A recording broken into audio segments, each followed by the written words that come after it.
So what are we doing? In the minutes, so number 11, the minutes.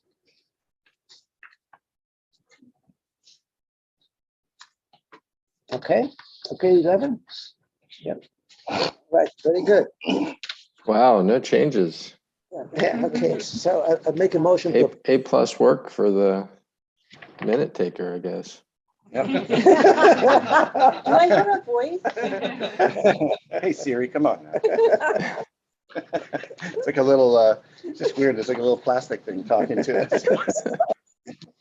Siri's getting upset. So do we have a motion for approving the minutes? Yeah.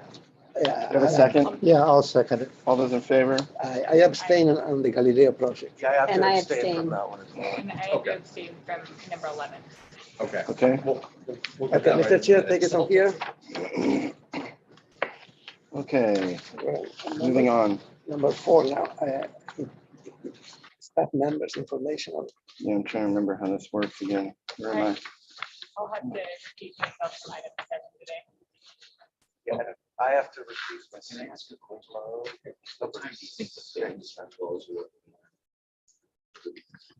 Probably not for a little while. Item number 6 on the agenda. So there's people waiting. Okay, SBAR members informational briefings. Do we have anything from SBAR members? At the earliest. Anything to discuss or talk about? Gang's all here. That's news. Nice to see everybody. That's good. After so many years. Okay. Yeah. That's fine. Yes. Staff updates. Do we have anything from staff? Nothing for me. Alex? No, I don't have anything. Would you like some more praise for your meeting minutes? Nah, I'm good. I got enough. You can heap it on. It's Friday. So should we Yeah. talk about, yeah, Let's do it. So, staff being me has, I've received a lot of questions about, particularly because we have a controversial item at the end of our agenda today, Oh, yeah. about expectations in terms of what items are going to come up.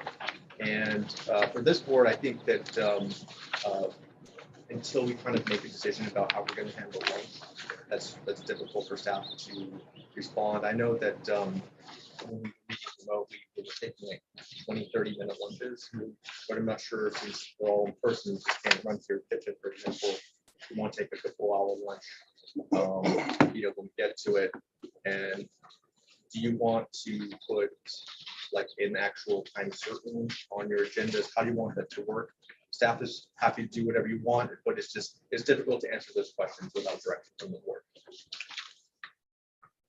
Anybody have any suggestion on that? well, I think we should break at noon if we have an item or two, maybe two or more items left. There's only one item left. I think we should extend it and wrap it up. Don't you think? That's my idea. Yeah. Yeah, we'll try and do that. Mr. Chair, if we finish before noon, I'll buy you lunch. Can't bribe me. Right, so that sounds reasonable. Okay, consent agenda, do you have any items today? Yes, we have one. Yeah, we have one item. Approval with the condition that the screening material will be noted as 24-inch box on the plans. Okay, can we make a motion now for approval of that, or are we setting it? Yeah, we'll make a motion to approve with that. And I second the motion. All those in favor? Aye. Motion carried. There was just one item today, right? C1? Yep. Okay, so that takes us into our standard agenda, doesn't it? Yes. Okay, so first project today will be the SBIP LLC IV Market Edition. Do you have our applicants available for presentation? I don't see anybody going for this item. You can skip item number 2, it's their applicants there. Okay, any hands up on the machine there? Right? We have members of the public here for item number 1. Not this looks like our applicant. Okay, so just to be clear to everybody, item 1 we don't seem to have our applicants here to make the presentation, so we're going to move on and skip that item today. We can come back to it. Well, unless they show up, Yeah, right? nobody Yeah. showed up, yeah.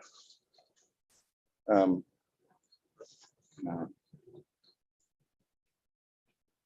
right, well, I'm gonna move on to item 2 until we find them. Item 2. Oh, boy. Mark, Yes. Hello, Alex Mokhnatyuk. Alex, for simple. um, so, Yeah. sir, 1 second. So we have you, you're the applicant. Go ahead and state your name for the record, and then we'll have you make your presentation. Can you please start by just showing us where the project's located? You know, what neighborhood, you know, what cross section, so we can kind of figure out. And you can go ahead and get your presentation going. Okay, so can I share screen? We're looking at a map. Are you looking at the screen that we're looking at, sir? Yeah, exactly. But I am wondering if I will be showing would be able to show the files which I filed, or it would be shown for me. So we have a gentleman here that's running the computer. So you just tell us what you want us to show and he'll show it. So just, you know, give us some pointers. Right now we're looking at the aerial survey so we can see your house. So Yeah, absolutely. So I would prefer sharing myself. I'm disabled, right? So okay. Anyway, yeah. So this project is located in the area of Patterson Street on the north side, Upper Freeway, and the address is 5447 Portico Drive, and it is between the tree farm building area and freeway. So it's a residential area, and zoning is 10 R1 and single family residence. So it's just regular residence, nothing special about this residence. And then please, can you show the site plan?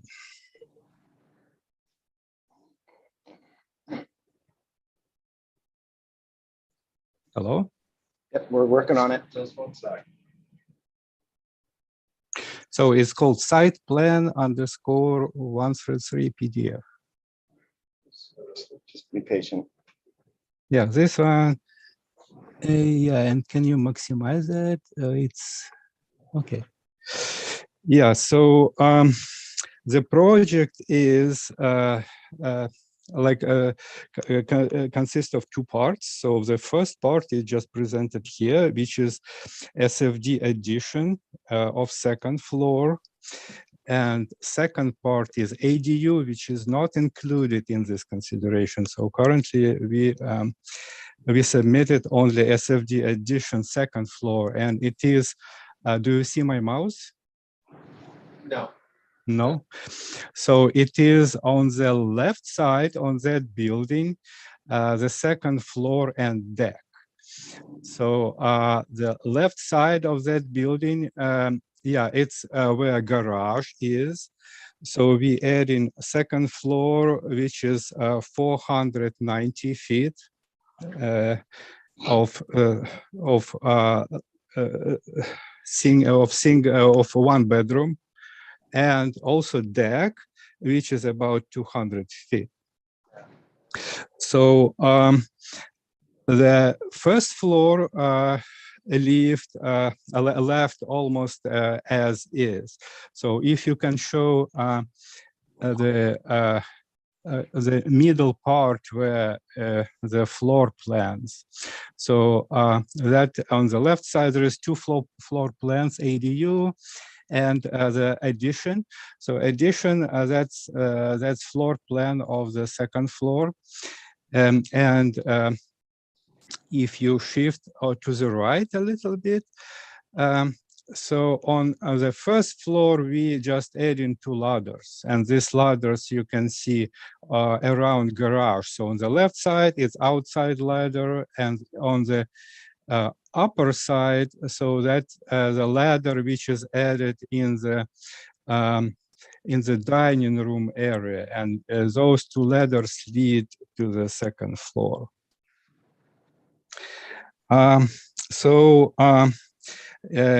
Let's go to a landscape plan. The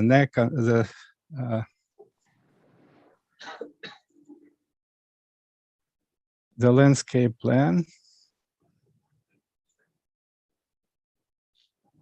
What page is that on? So it's called terrain landscape. No, not this one. There is no landscape. Ah, this one, yes. Yes, please. Yeah, you just showed that before. Not this one. The slides, the second, if you slide up, the second from this one. Not this one, this one, yeah. So okay, that's not it, but it shows comparison between the on the left side is original. Yeah, please keep here. So the left side show the existing structure. So that is a one-story structure. And the right side is remodeled, so almost nothing changed here except the two ladders, as I said. So we're not changing the first floor, just second floor, and also on the first floor in the garage area, the entrance door to garage. So previously it was on the right side of garage, and it was kind of the quarter circle, the driveway to garage, like curved. And we're moving that to the front side of garage. The door would be moved to front side, and also the entrance to garage would be from front side, just directly entrance from the street. Yeah. Okay, we got that. Can you move on to kind of study the elevations for us quickly? Yeah, elevation. Yeah, please. Can you show the first the cross section? It would be cross section. This one, yes. So on this slide, so the house is located on almost on the plain area. So the whole elevation, like about 1 feet on the back side from the floor area to the lot boundary is about 1 feet, and on the front side is about 2 feet to the sidewalk. So that's mostly where elevation changes on the front side.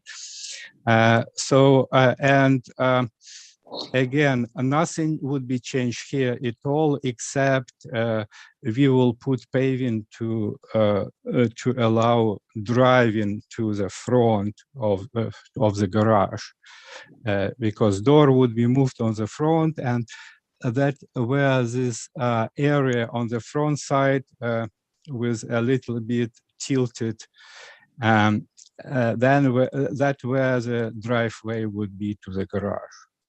All right, very good. Let's keep it moving. Let's get to the next. Yeah, so let's move to the. Maybe you could explain to him what our main focus is. Yeah, That sir, it's yeah, mass, bulk, and scale. Yeah, hold on. Let's not talk over each other.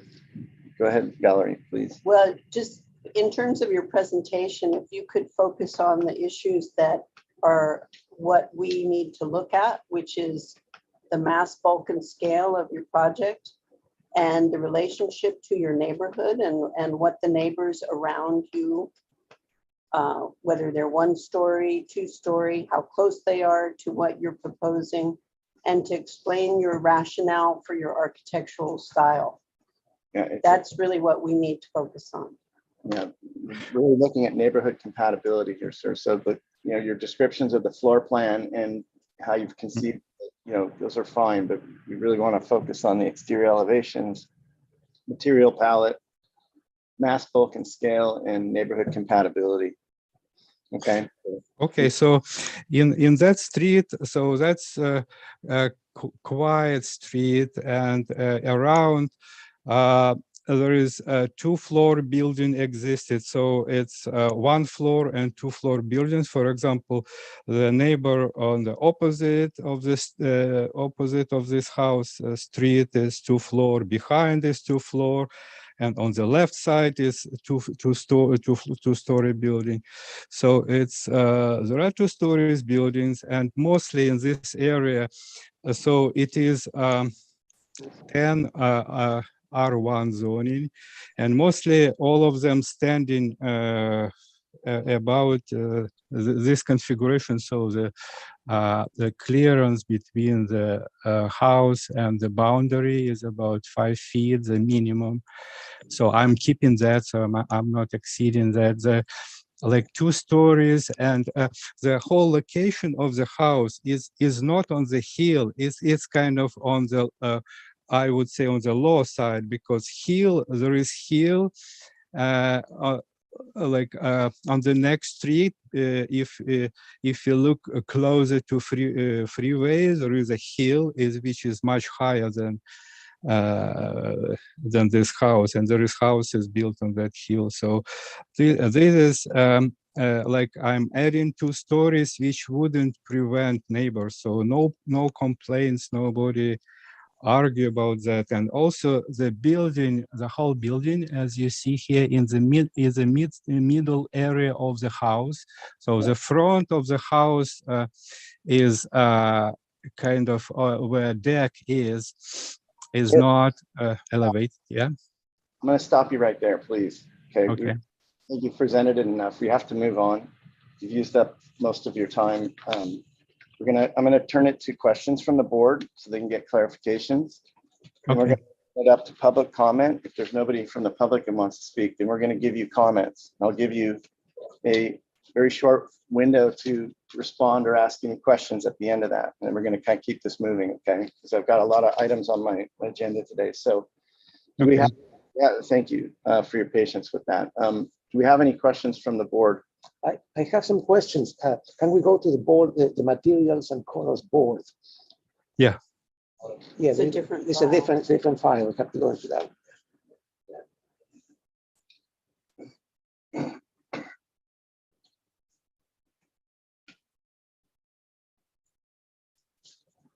There we go.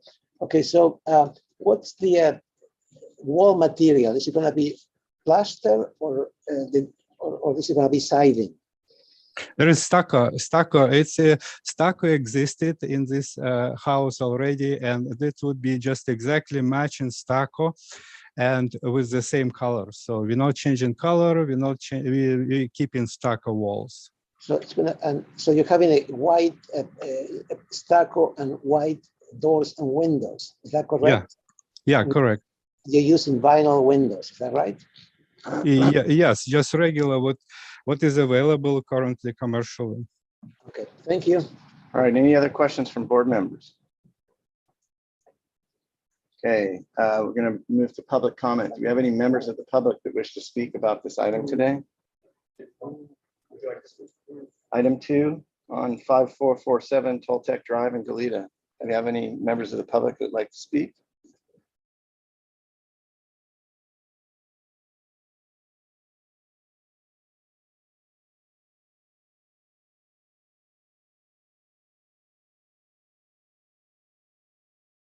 We have time for that if you like.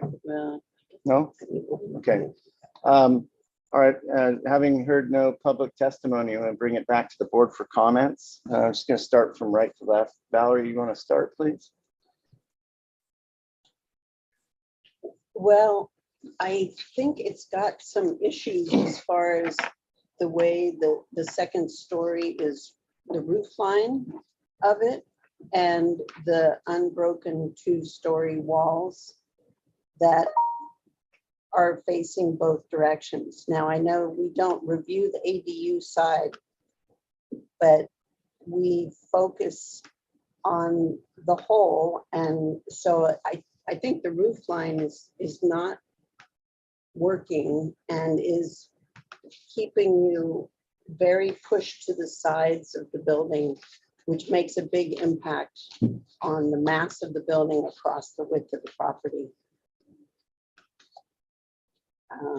I think that 2-story portion needs some reworking. Yeah, and just for context, I want to make sure that the board understands. I'm looking at the neighborhood. The applicant's testimony is that there's 2-story projects next to his project and That's- behind it, and that's categorically false. There's Yeah, it's there not barely true. any two-story projects that, or sorry, projects. I don't see any two-story homes adjacent, and it's unclear what the survey of the neighborhood is, but it's a definitively single-story mid-century modern neighborhood. So it just, No, that's not true. It's just opposite side. It's two-story building. you're out of order. I'll let you speak at the end. You're not entitled to speak at this point. The board is making commentary. So just, I need you to hold on for a second. We'll bring it back to you if you want to respond to anything, okay? I'll give you a Okay. chance. We're gonna take turns speaking. You had your chance, now it's ours. Yeah, I mean, the house immediately to the side of the two-story addition is a one-story, and I think that it looms over it as designed. Okay, so let's try and get those into comments for Alex. Want to make sure he keeps his record of good note keeping. So did you get that, Alex? Yeah, I got that, but it's not Yeah, true. no, he's talking to me. This Alex. Ah, no, this sorry. Three Alexes here. We have one on the Yeah. board. I'm gonna say Alex Tuttle. Sorry. Got it. Okay, good. We're moving on to Yeah. Alex Peugeot. Yeah. Yeah, I think that the materials need to be more sophisticated. The existing house has wood windows. It has a yellowish color. It has some wood trim. It looks like it has some wood trim in the bottom, right? Is that what it is? And it has some sophistication that it is not shared with the new construction. They have bigger eaves and drakes. That's one. Two, if we can go to this section, the slide with the section, things higher, yeah, right there. It does look, it does come across as a three-story building. I understand it's only loft or whatever that is, but it does add to the height, and because it's not very well articulated, it does look like a little bit massive. So I think that's the second issue: is the mass Vulcan scale and the materials used. Those are the things that I believe are not compatible with the rest of the neighborhood. Those are my comments, Mr. Chair. Thank you, Mr. Peugeot. Mr. John? I agree with those comments. I think in the respect that the criteria that we're using as mass Vulcan scale, I think that it's very massive and out of scale with the neighborhood. It appears to be a three-story building. I think that if it were shown in relationship to the adjacent buildings on either side of it, it would be grossly out of scale. I think that needs to be studied, and the compatibility with the neighborhood in terms of its characteristics of design should also be restudied. That'd be my comment. Okay, Mr. Richards. Yeah, I agree with the concerns about the bulk of this building. I also think from a site plan standpoint, it's inappropriate to have two driveways as proposed. There should be a landscape plan for this project. I'm concerned about the stairwell on the side. What is that, on the west side of the project? I think the stairwell should be internal to the building. We pose concern from the neighbors, so those are my comments. Do you guys, okay, any comments about landscape? Yeah, I think there needs to be a landscape plan, and the driveway layout, I don't think is appropriate. It doesn't match anything else that's in this neighborhood to have two driveways like that. We did. Building. All right, Ms. Brown. Yeah, I agree with all the previous comments.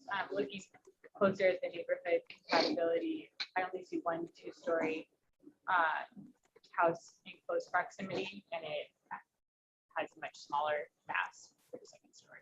All right, very good. I'm gonna call for, next time this project comes back, I need architecturally correct exterior elevations of all four sides of the project. One of the concerns I have is that if with the lack of elevation study here, we only have one elevation and I'm looking at the rest is three-dimensional, but project appears to be front loaded. I don't know if that's a thing. I know what side loading looks like, but if I looked at this from a side yard elevation, it appears that most of the mass of the building is in the front, and then there's not really proper amount of addressing that, merging that with the existing structure. So it appears to be front loaded, I'll say, and somewhat out of balance architecturally. Also think that this, just the general strategy of shed roofs with the higher wall plate height facing towards the street just contributes to a building height that seems incompatible with the existing neighborhood. There's a house directly across the street from this project.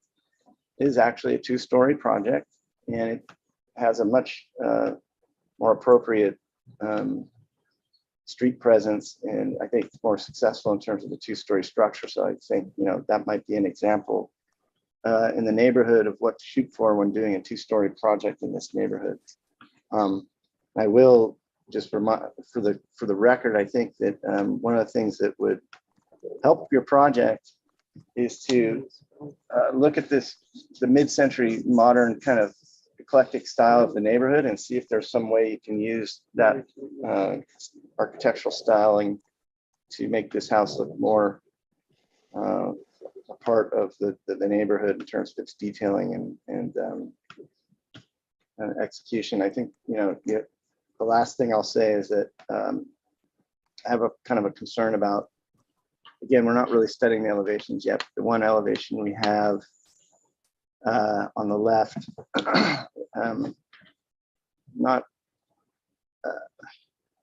you know, you have exterior decks out facing the street, which is kind of an odd thing to do. It's kind of a public area, so I'm not against it, but I think that those things need to be studied, and just the window configuration, the fenestration, the way this elevation is handled, it's not attractive. It needs work. I think that's enough comments for now. If we can clarify the comment about the details, if you go to slide number 8, you know, it has you can blow up that picture. On 8. It's one of the photos. Yeah, one of the photos. Yeah, you keep going. Yeah, yeah. Yeah, the Curveball Shutters and I think it's the next. Next one. Yeah, that one. Yeah, there you go.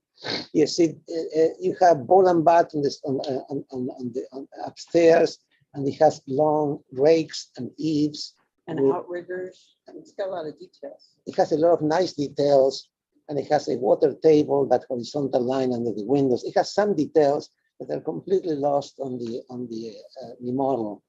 I'm not saying that they need to be repeated, but I'm saying that there's something here that has quality, and you know, something similar or compatible should be designed for the addition. yeah. All right. So that's the comments we're putting in the record. I'm going to give you 30 seconds to the applicant, Alex, if you want to respond to that or ask any questions. Then we're going to forward this on to come back as a consent item. I'm just trying to understand if this project is will gonna pass the board, because it's too many concerns, and so there is like very few things which I could do, like for example the roof, which is currently the roof tilted to the sun, so that I could place the solar panels on it. That's the consideration why I have this roof. So I can do this roof like half of the roof facing that way, and the half of the roof facing the front side, the front side. Then it would be not so massive. So would that be acceptable? I'm just trying to understand what I have to do to make this project pass. Yes, well, I think you're asking the right question, sir. And I think what I would recommend is we'll publish our comments. You should study those. And I encourage you to find projects in your neighborhood that have been successfully done, and think about the comments that you've gotten, and think very hard and do some diligent work to see if you can come back with something that will be passable. All right, thank you for your time. We're going to move on to the next item. So, how do you want it to return? Further conceptual? Yeah, that's where we're hoping for further conceptual. Okay. All right, I'm going to go back to item 1. Do we have our applicants here for the IV Market Edition? Yes. All right, jump on in here. So just for the record, we're going back to item 1. The applicant was tardy. Sorry, it's my first time being here. It took me a little All right. while to figure out the parking situation. How we can accommodate you. So go ahead and state your name for the record, and then just start by kind of making sure we know where your project's located, and then we'll give you like a 2-3 minute presentation. Yeah, so I am Lonnie Roy. I am the applicant for the project. I am the representative of the owner. The project is the Isla Vista Market out in Isla Vista. It is located at the southwest corner of Embarcadero del Mar and Madrid. So the address is 939 Embarcadero del Mar. So you can kind of see it on the screen right there. So the property is actually 2 parcels. The front parcel has the actual market building on it and a drive aisle at the south property line. And the rear parcel is just a large asphalt parking lot currently. So our project is proposing a number of additions. Yeah, so this is a great existing photo of it. So it's a mid-century commercial building, and we're proposing a number of additions at the south end and the rear. But overall purpose, or what we tried to accomplish with these additions, was to really highlight and maintain this mid-century commercial feel that the market has. So if we could go to, I think, the demo plan, the site plan first, so the second page. So here you. Sorry, I just had a question, just clarifying that while we're looking at that. The building behind it, is that part of the project? Is that a residential structure on the back side of it, or is it?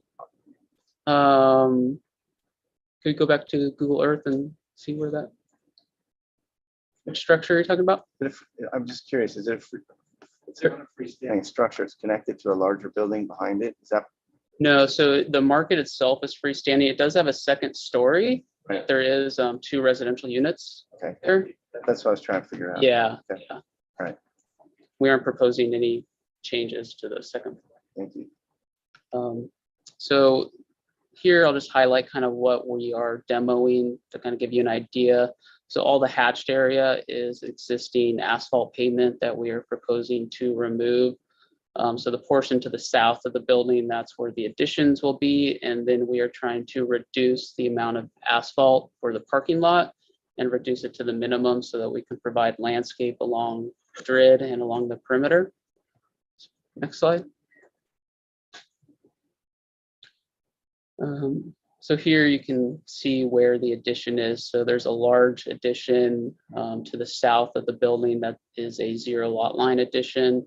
So because of that, you'll see it has to be a parapet structure. And then there's a smaller addition at the rear of the building, just filling in that corner. And then the parking lot, you can see, is being reconfigured to more of a standard looking parking lot so that we can add a landscape at the Madrid frontage. Next slide. Here's, you can see just floor plans. So right now these additions are just envisioned as storage. Next slide. Next slide. That's just the roof plan. So I'll just highlight here quickly, we are proposing to do solar on the roof. So there are 2 solar arrays on the existing single story portion that fronts Embarcadero del Mar. Then there's a solar array on top of the second story portion that is the residential. And then there's a larger array on the southerly addition that we're proposing. And that array will not really be seen because it's going to be below a parapet structure. Next slide. So here we're getting into the elevations. So 2 also areas to highlight on the front elevation there. There's an existing awning or overhang that breaks up the frontage of the building along Embarcadero Del Mar. So we're proposing to remove that. So it just kind of opens up that elevation. And then we are also proposing to remove the low stone wall, and that is to accommodate a new walk-up window at the corner of the building. So we're proposing just to chamfer that off to accommodate that walk-up window. And that'll be for a future deli and coffee inside the market. And then you can see how the addition, the side there, it's set further back, it's plaster, and we're proposing to redo the siding of the actual market itself with more of a barnwood finish to kind of give it a more, I would say, coastal look. And if we go to the next slide, we have illustrative elevations that are pictured a lot better. Yeah, so you can see, so we're proposing to redo the existing wood siding and more of a barnwood, opening up that elevation. And we really didn't want, we feel the kind of elevation of this building is pretty iconic within that area, and we do not want our addition to compete with that. So we're setting it back and just kind of having it be a plaster to have it more or less just kind of go away. And it has to be a parapet form because it is a zero lot line. That is the side elevation. So we're carrying that siding around, except where you have these pop-ups, we are kind of contrasting that by making those plaster. And I will leave my presentation. There's a landscape plan if you want to go to the last PDF. You want to look at that real quickly. All right, so does that conclude your presentation? Yeah. All right, good. Do we have any questions from the board? Yeah, I have a question. All right, Valerie. What's the property to the west? That is a residential property. It is. Yes. And what's directly to the side of your property line there? South. The south, No, to the west. to the west, it's an apartment building. So we are proposing a CMU wall around our parking lot to screen it. Where's that CMU wall going? It'll be on the property line, offset. On which lines? It will be on the west and the south. So it will start at the 10-foot setback, and then it will follow the property. Right here. Yeah, and then go up. And then Here. going up? So is it Mhm. this line right here? Yes. How tall is that wall generally? There's some elevation change, so it's 5 to 5.5 feet. Get back to your illustrative drawing. Or Is that the wall? No, so that's the addition. Okay, This is so focused. that's just gray area. but go to Photo Mapper for a second, because there you can see the existing condition.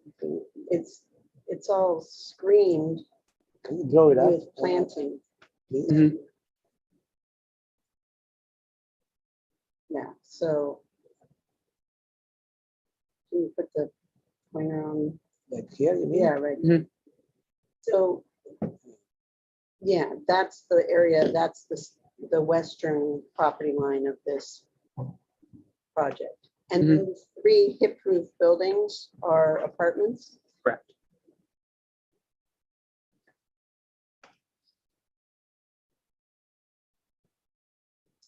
So if you go to sheet A6.1, proposed south elevation, and get a sense of the wall that's being proposed. See that in the bottom right corner, everybody? That's the wall? That's the addition, the It's addition. CMU wall that will be screening the parking isn't shown on there. That's the new, Yeah, they're not CMU. showing the wall that we're talking about. that's not a new wall. That's the wall for the addition, but she's talking about the parking lot CMU wall, which is not shown on that elevation. This is the exterior wall of your addition. Yeah, Yes. Okay, and then only place we can find your site walls is on the site plan. they're not on there. It's on the landscape plan, sorry. And any reference to their, it says 5 point, okay, here it is, 5'6" high CMU wall. Yeah. I assume that is meant to designated as new. All right, any other questions? I have one question. What is the function of the, where it's called out as AC pavement on the Embarcadero Del Mar? There's the bollards and the AC pavement. So that would be our loading space. The amount of addition that we're adding to commercial gets us into requiring one loading space on site. So we are proposing that be our loading space.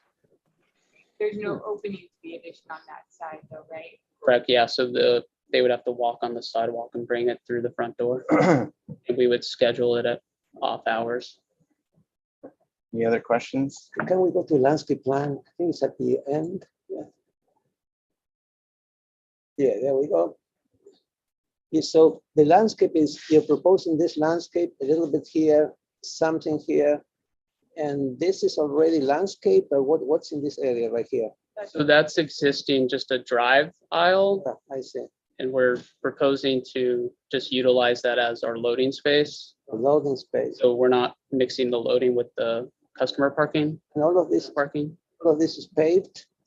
Yeah, so that's, so we would need to add a entrance in the back for the accessibility entrance. And then that little sliver that goes in between the two additions, that's where the existing stairwell up to the residential above.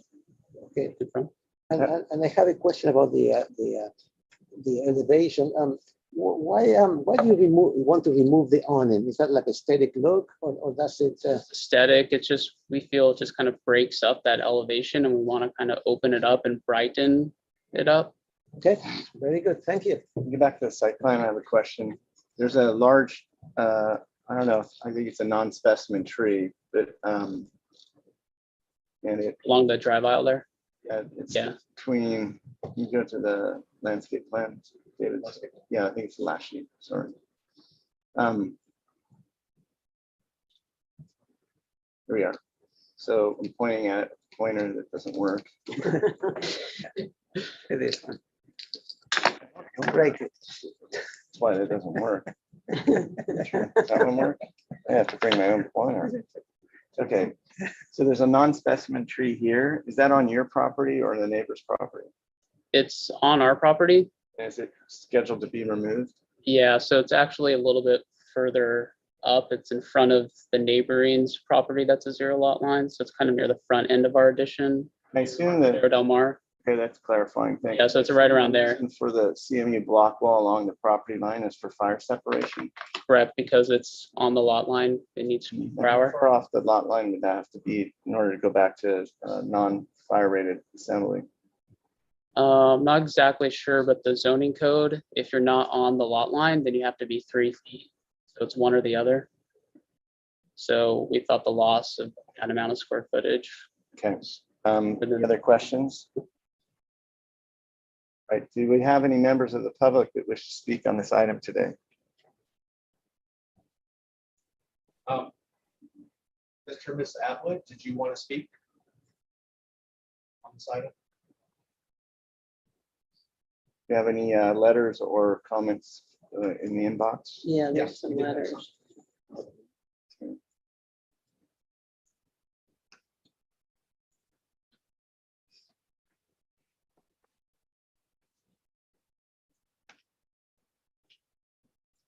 Oh, here you go. Public comment letters.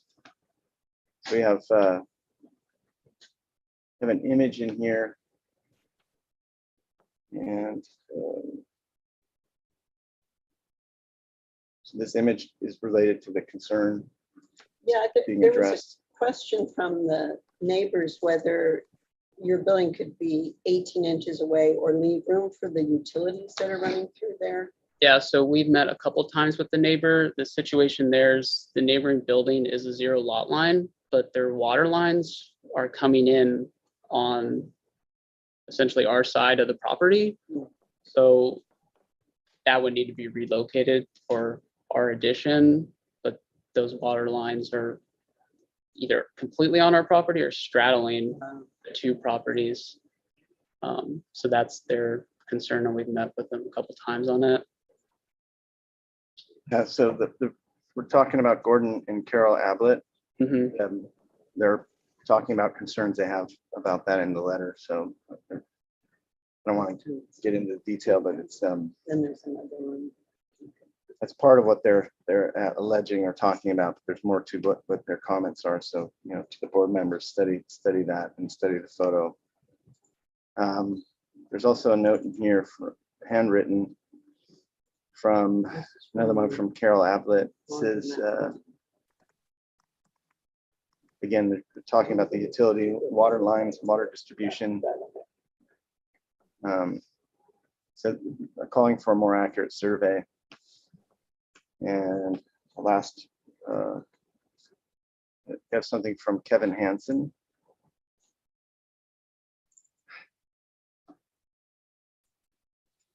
So concerned about the loss of parking and you know, the expansion of the use here and more traffic.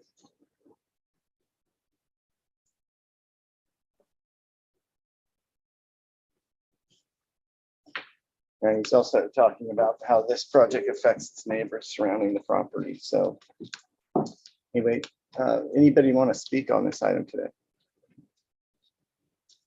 Okay, so having seen no hands or heard no request to speak, I'm going to close public comment and bring it back to the board for comments. I'm going to go left to right this time. We'll start with the landscape architects here. Ms. Scrub. I guess related to my question about that loading dock or the loading space being on in that front elevation. The plan, the landscape plan. Yeah, you said the last sheet.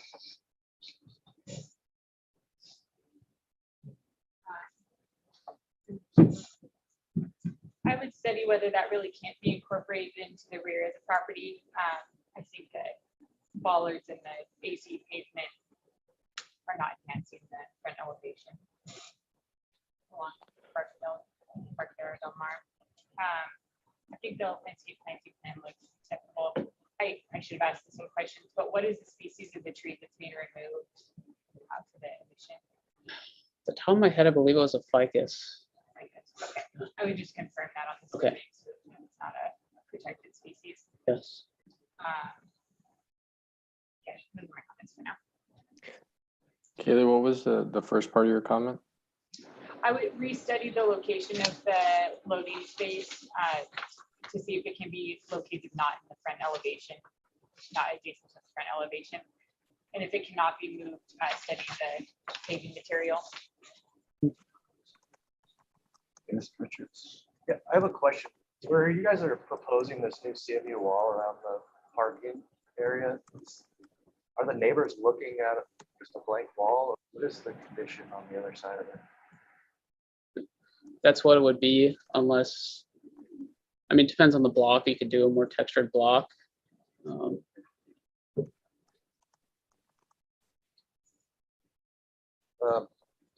yeah, I agree with the comments on the landscape plan being appropriate. I think the one comment about it that I would have is the agave is kind of in a row along the sidewalk there. Maybe you can look at doing some kind of underplanting on it. Might look kind of plain, just having a bunch of agaves in a row. But apart from that, the selection of plants is appropriate.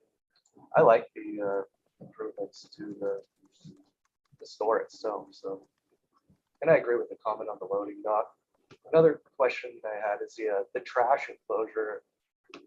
I assume that whatever garbage bins go in there are going to have to be wheeled out by hand because you're not going to be able to service it with a.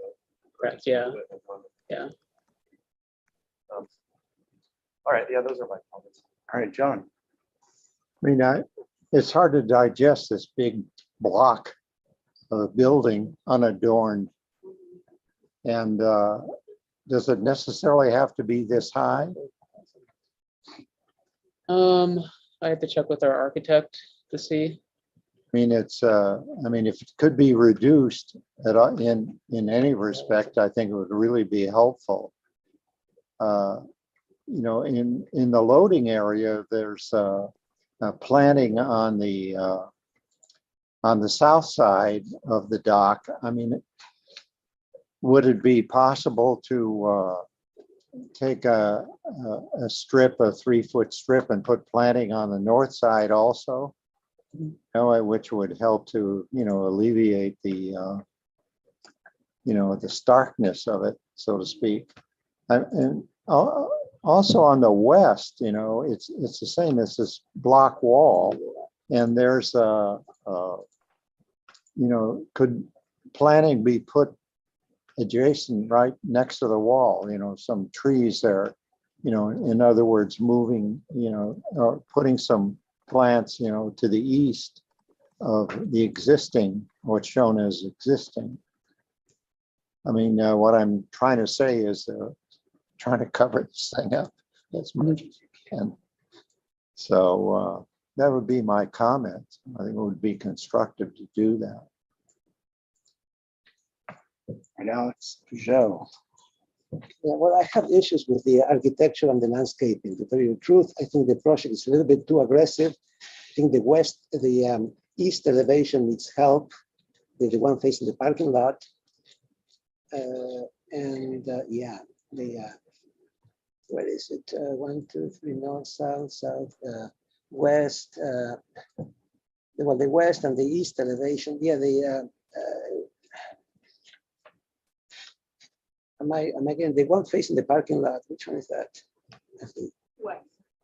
Yeah, it's the west. The west. I'm sorry, Yeah, the west elevation. west. Yeah, I think that could use some help.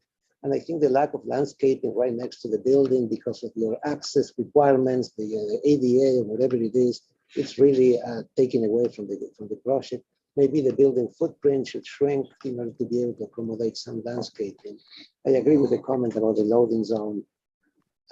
And I think the landscape should try to enhance the whole site because there's so much paving. Any little space you find a new corner on the street, even on the street as a street tree or anything else that could be added, that would be beneficial. Those are my comments. Thank you. Rosher. Yeah, I really have similar comments. I think that if you could get some kind of planting screen on the east elevation against that blank wall at the back of the loading dock would be important. And then maybe back on the site plan where you have your parking and your sidewalk, get some diamond planters to get some trees or something to break up that complete asphalt parking sidewalk building facade with no break to it. I was concerned about the wall on the west and what it's going to look like to the neighbors, because right now that's screened with trees and that's all being taken away. I don't know what you can do with that. I mean, you can plant a vine on the wall on your side, but Yeah, that's what we're what currently. can you do for them? Because you're taking away all their privacy and the greenery that's there. Any suggestions from our land? I got Is there an a idea. requirement? I realize. So I'm going to address that. Let's see if it works. All right, anything else? No, that's basically it. All right, so first, when this project comes back, I'd like to see a floor plan. I'm having a hard time understanding where the doors and windows are on the building, the existing building, the new. I have a question real quick. Are there any, you're saying this is the loading area? So where's the doors and windows or where do you load from here? Is it carried out? Through the front door. That's how a lot of the loading currently works. No openings Park on Del Mar. right, there's no openings here and there's no openings here, correct? Correct. Okay, got it. So my first comment, look, just addressing this block wall butting the property line. I would consider pushing back your building footprint to allow for a planting strip along here so you can connect landscaping along this line and beautify that. I think it'd be a good precedent set in the neighborhood and for how to do this in the future, and I think would look very attractive. So I would study that opportunity. You know, any way you can improve the effect of this wall, like I think you've got plaster scheduled for the outside of this building. And then you're leaving this CMU, raw CMU block. I think you should also consider plastering it to match the other side so it has the most attractive appearance possible for this public view from the street and from the neighbors' side. I also think you should put more landscaping elements into this pocket here to make it as attractive as possible. And you need to demonstrate exactly where the parking space is and where the landscaping starts and stops. So we can, I think there's an opportunity to create an attractive little pocket there. I think your scheme on the front of the building and the idea to bring it around to like a beachside barnwood look, I think it's a great idea for the project. The only concern is that this addition here doesn't have a lot of architectural character and detail, just a mass of plaster. And I would recommend you study ways to integrate that more with your building, perhaps a wainscot or whatever it's called, or some kind of detailing to connect it more to the styling you're doing at the front of the building sides. The other thing that concerns me too is just when you come back, like really address, you got some very unattractive add-ons back here. I don't know, it's a freezer, mechanical. Seems like you're doing a good job to, it's not integrated with the building now, but it looks like in your current proposal, you're actually integrating that by pulling the materials that you use on the front and side of the building to round that to kind of capture it and make it feel like it's part of the original construction. I think that's a good move, and I want to see more study to that and careful attention to those details to make sure that that gets done just right. I think, you know, my main comment is that this big plaster box here seems like it could be more integrated to the architecture and friendlier to the neighborhood. And I agree with the landscape comments as given. So I think, you know, we probably want to have them back for further conceptual. Yes. Yeah. Uh-huh.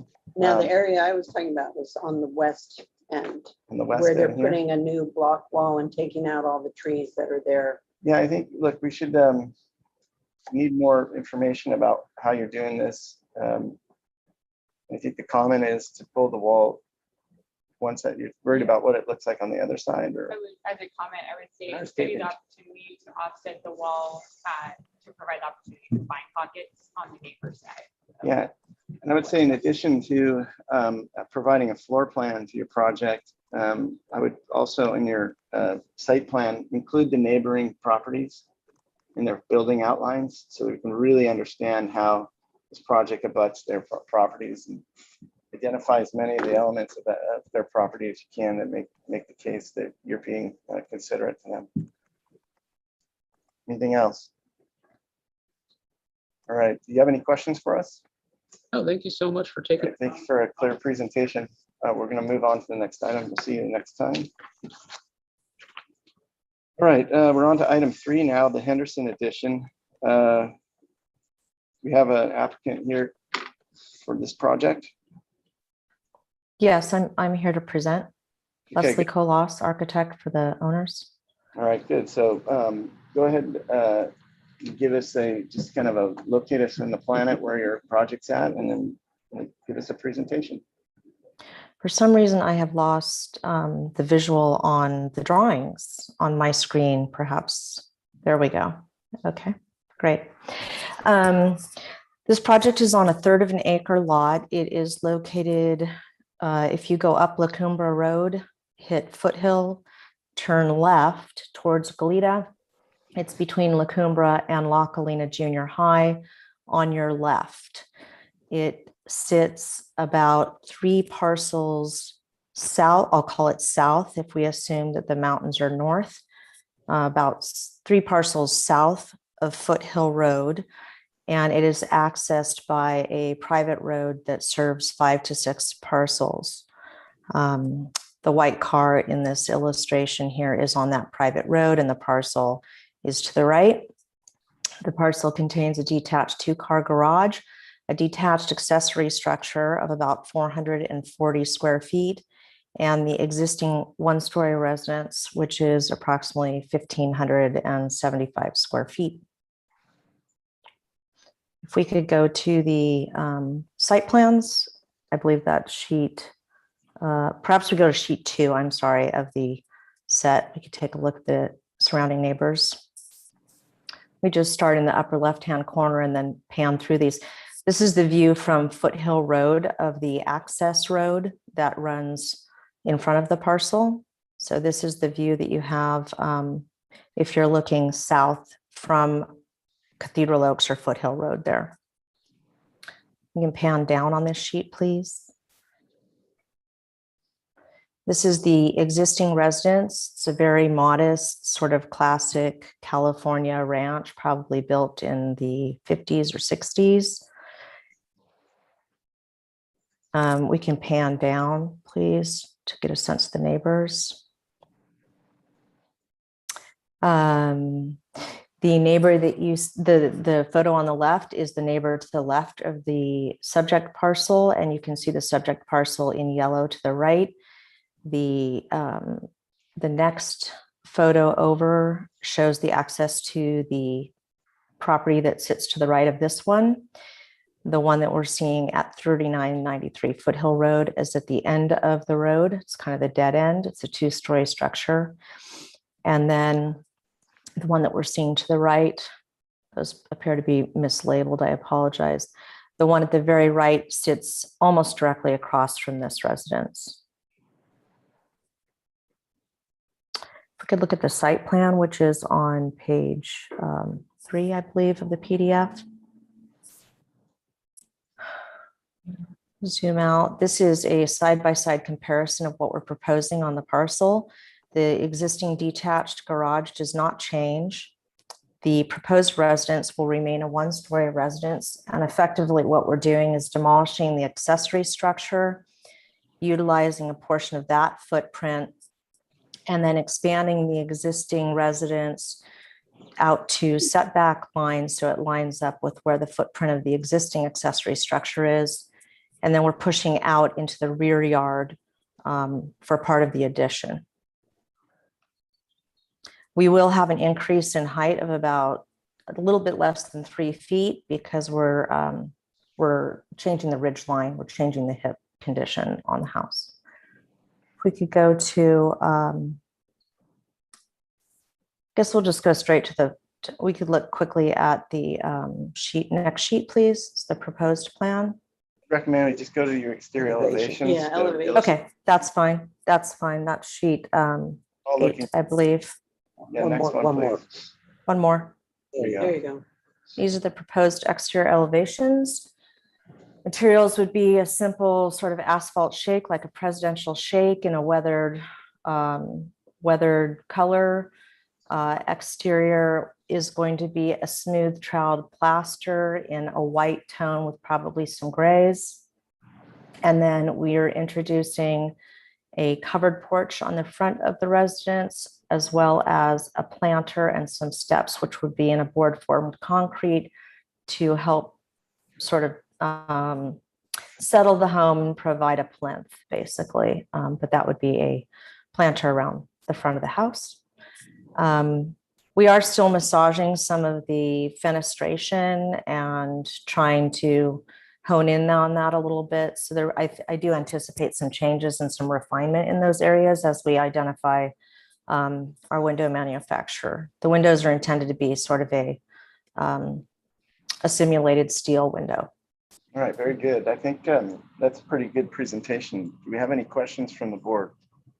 Nope. Do we have any members of the public that wish to speak on this item? Do you have any letters from the public? Okay, I'm going to bring this back for comments. Valerie? I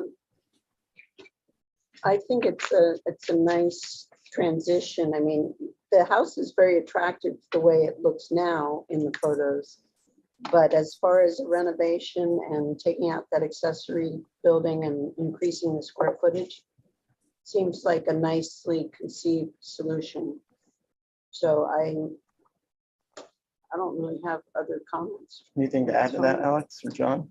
No, it's a nice project. Says one thing. Yeah, I think the details would be important, especially like the planters and the little porch details. Because the windows, it's a simple house.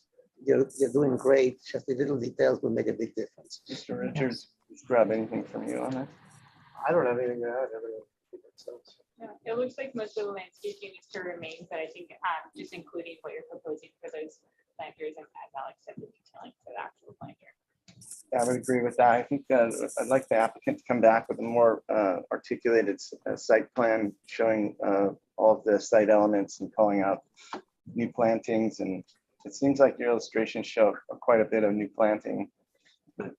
Yeah. Your proposed site plan doesn't really give us a good understanding of the landscape plan and the different kinds of elements you're providing in the hardscape as well. So, but no, I don't think we're saying you need to have a full landscape plan, but you guys want to see a planting list and We just identify what the plants are. yeah. So Yeah, and you know, basically a clear list of and locations of all the plantings with quantities and size, gallons, whatever. Also, I think including in that existing trees and whether they're proposed to be to remain or to Right. Yeah. So any large trees or specimen trees should be identified. And if you're taking out anything, let us know on your plans. Okay. So would you like to agendize this for preliminary and final for the next time we see it? Yes, I would appreciate that very much. And just for the record, we're not removing any trees. There's Hold two on. small magnolias in the front Stop. that will remain. Stop. We're not talking. I'm talking to the board. Hold on one Oh, second. I'm sorry. Okay, I know it's a weird format here. So do we want to bring this back on preliminary final? I know the Yes. applicant wants to, but Yeah. Now that we know the applicant. Considering that it's going so well, can we bring this to consent? We have Yeah. landscape architects, we're gonna look at yes, details. I believe that this could come back on consent for preliminary and final. I think the other element we need to see in order to successfully do that is we need some details. We need a color board and just make sure you have a complete package, and I think that would go well. I don't think there's much controversy here. You know, I do have just one question about when you look at the photo, the whole front yard is lawn. Are you planning to keep it that way or are you gonna update that too? Yeah, that's a question to the applicant. Is the proposal here to maintain the front lawn? The clients would like to retain their front lawn with the exception of the area that will be removed for the planter and the front porch. That is their intent. Do you have a comment on that? No, just like to see the plantings that you're gonna put in So the new area. I think the key to getting your project through the process is to have a pretty complete landscape plan.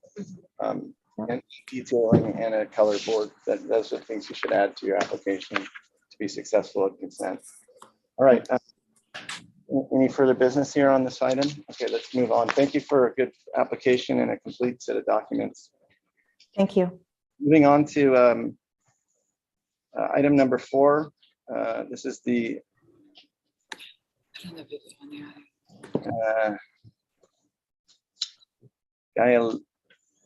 Lexus and this family trust. Anyway, this is a where's the project on Colleen Way and Galena. Do we have our applicants here? Yes. State your name for the record and make a presentation and let us know where we are first before you kind of get to the meat of the subject. Hi, can you hear me? This is Dawn Sherry. Yep, we can hear you very clearly. Hi, thanks. I apologize. I'm having a hard time hearing you, but I think it's because my ears are plugged up from some kind of cold. So, good morning, everyone. I'm the architect for the project, and with me is Paul from my office, Paul Sigat. And this is a project that you've seen before. It was submitted last under with a different architect, and we have taken over the project. And if you go to the site plan, you can see, it will refresh your memory. This is an addition on the back of the house, a 2-story addition on the back of the house, and a trellis addition on the front of the house, and a small trellis addition on the south side of the house, and some exterior alterations as well. The last time you saw this project, maybe I think go to the exterior elevations, which are A2, yeah, keep scrolling, right? there is the front of the house. And so what we're trying to do with this house is just kind of modernize it and refresh it. It's got really nice massing, existing massing. It's a common floor plan and massing house, plan in the neighborhood. And we're trying to do some nice things to it. There's an existing on the front entryway. You'll notice that we've added a horizontal wood portico that actually covers up an awkward plaster column that supports a beam that actually supports the entire upper level of the house. So if you zoom in on the front door on the east elevation, on the lower portion of that's the existing one. You see that?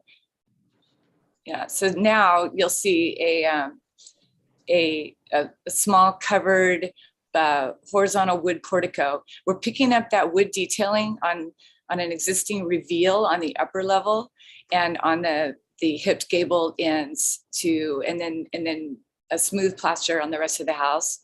We're doing a new glass garage door, and we're adding a louvered kind of a contemporary louvered trellis at the front and replacing the front windows with accordion doors. Go to the next page and zoom out. This is the north elevation. You can see that the front entryway portico is kind of carried through there, and there's the new, on the left-hand side of that north elevation is the new louvered entry or trellis. The front yard of their house is really private because it's on a dead-end street, and they don't get a lot of people walking by, so they really have a beautiful mountain view from their front yard, and it gets a lot of morning sun, so they want to spend some time out in the front yard as well. You'll also see from this elevation the louvered addition on the back, and the whole addition on the back of the house on the right-hand side of that page. And I want to remind everybody that the last time you saw that this addition, it was a raised. The previous architect raised the roof, and we didn't feel that it was necessary to raise the roof, and we thought that the addition was much more in keeping with the neighborhood and the rest of the house if we just kept the same plate height throughout. And we've decided instead to raise the ceiling on the inside of the master bedroom. So go to the next page. And this page is the back of the house. That's the existing west elevation. And we are extending out into the backyard and extending a new louvered trellis along the lower level outside of the kitchen and the sitting room. And that upper level is a master bedroom with a new stainless steel guardrail, and that window is enlarged for the master bedroom as well. There's a small wood trellis that we're adding to the south side of the house at the guest bedroom that faces south. And the dining room windows that are on the left-hand side of this elevation are being converted to the doors as well, so that the whole back of the house opens up into the backyard. All right, seems pretty straightforward. Yeah, I know you guys are behind, and maybe I'll just let you ask questions if you need to. So do we have any questions from the board? I don't see any. Do we have any neighbors or any members of the public who would like to speak on this item today? Do you have any letters or communications from any general public? I don't think so. All right, good. So I'm going to close public comments and bring it back to the board. Kylie, why don't you go first with your comments? Overall, I think that the project seems acceptable and well conceived. It looks like there is some proposed landscaping in the front yard, but maybe not fully detailed. So can we come back just some more detail on the plant species and quantities? Were you asking about the landscaping? Yeah. I'm sorry, we were just making a comment that just come back with quantities and species so we know what's new and what's existing. And Perfect. And I forgot to mention the landscaping, and some of the front landscaping we're retaining, and then the back we're definitely going to do a lot. That's been a hot topic of discussion the last week. Okay. Just coming back with. So just come back with more information on that. Okay. Anything from you? Sorry, I had to go with that. No, I like the project. I agree though, with some detail in the landscape. Okay, so more detail on the landscape there. Valerie. Strasser. Yeah, I think it looks good. I know it's a lot of glass in the garage doors, 3 doors, or 3 car openings Yeah. on the front.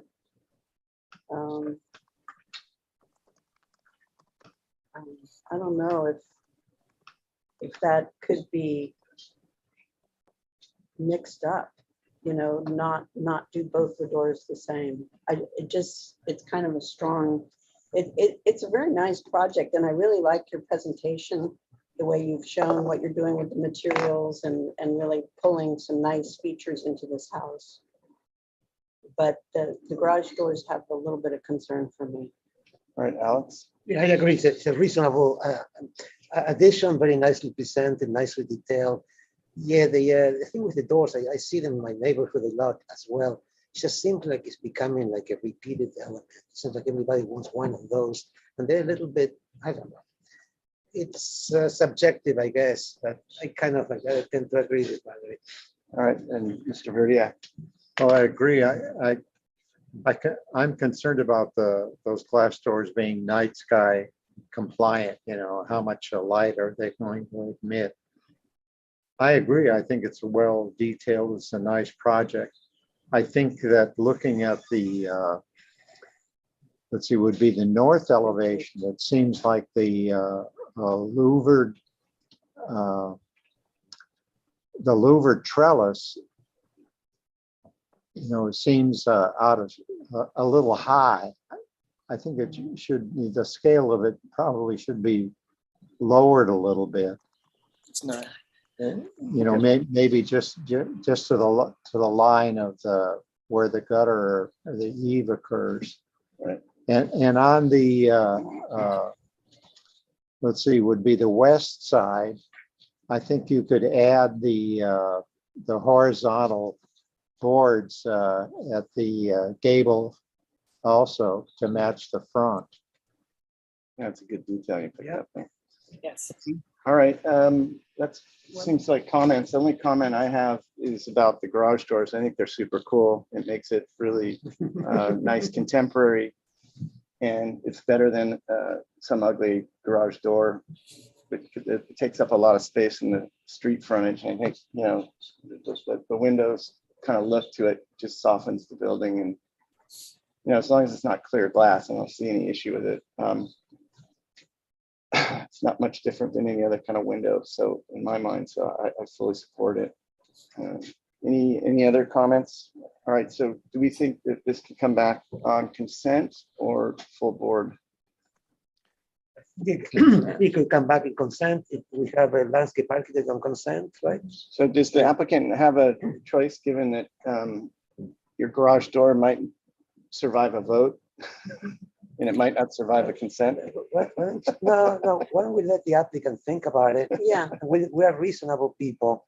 Yeah. We can, Okay. we can wait And I just wonder if it's an opportunity to do something creative with the second door, so there's not just a complete wall of that. Yeah, I door. think that's going to call more attention to it. I think it's. Anyway, all right. So. Sorry to interject. I missed John's comment about the. On the something west. about the gable end or something. Yeah, so if you look at the east elevation, there's a note on the top of the building there. It says existing wood to be replaced in that little triangle shape. And down there below in the garage, on the west elevation, John's comment was to add that same detail to the west elevation. Right? Yep. Very good. All right, so it sounds like we can get you back on consent with those comments. Again, bring a more detailed landscape plan and I guess, make a good presentation on garage doors. Yeah. There you go. Thank you. This item is good. Can I ask a question about what level of approval we're getting today? Oh, yeah. what do we agendize for? Further consent. Oh, I'm sorry. That's right. This project was before us with a different Oh, yeah, architect. yeah, My yeah, yeah. bad. Thanks, Don. All right, so we can make we could take an action on this today.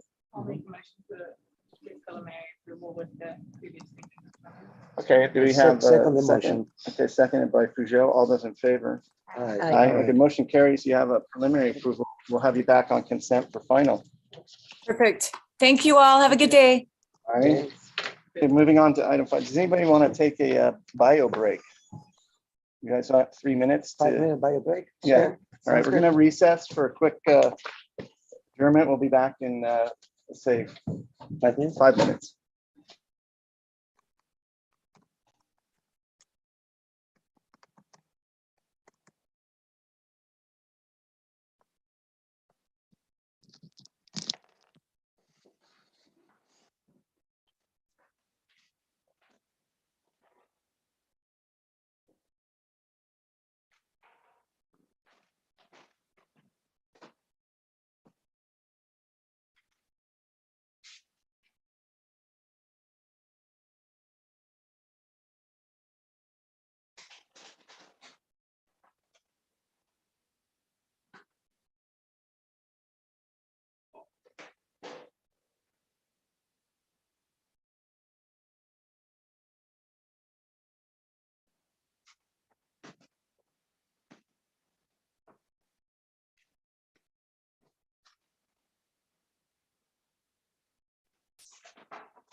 15th,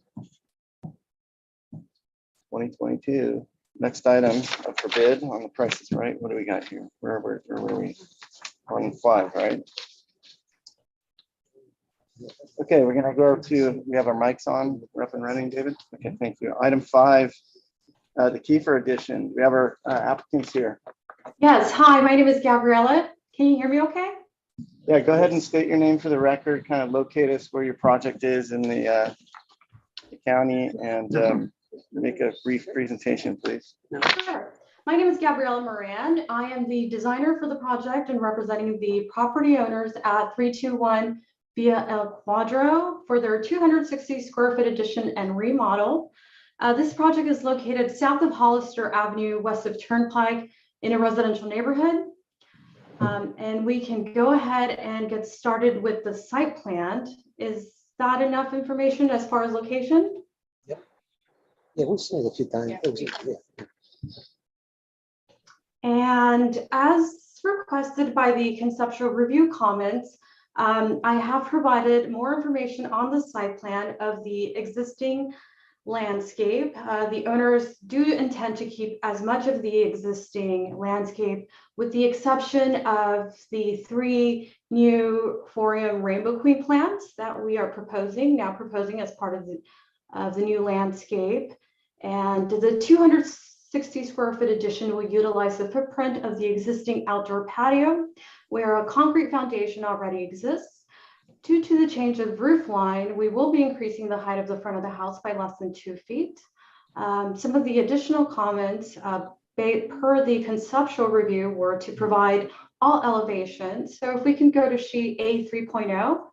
And if you wouldn't mind, just since we've seen it before, can you just kind of focus on what's changed since the last time we saw it, and just to address the comments, and then we'll go to questions. Absolutely. So all elevations were requested. So I have provided with all existing elevations, as you can see there. On sheet A 3.1, you can find all 4 proposed elevations. And again, focusing on the details now, we have eliminated the planter per the board suggestions. And also I studied the north elevation to refine it. I thought that the sliding window was a bit bulky and out of scale. And so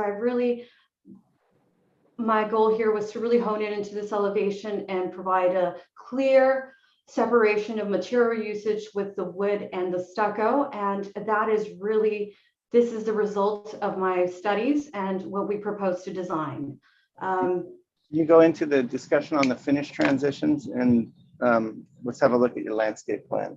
Absolutely. So there was a comment about maybe making a clear distinction between the materials.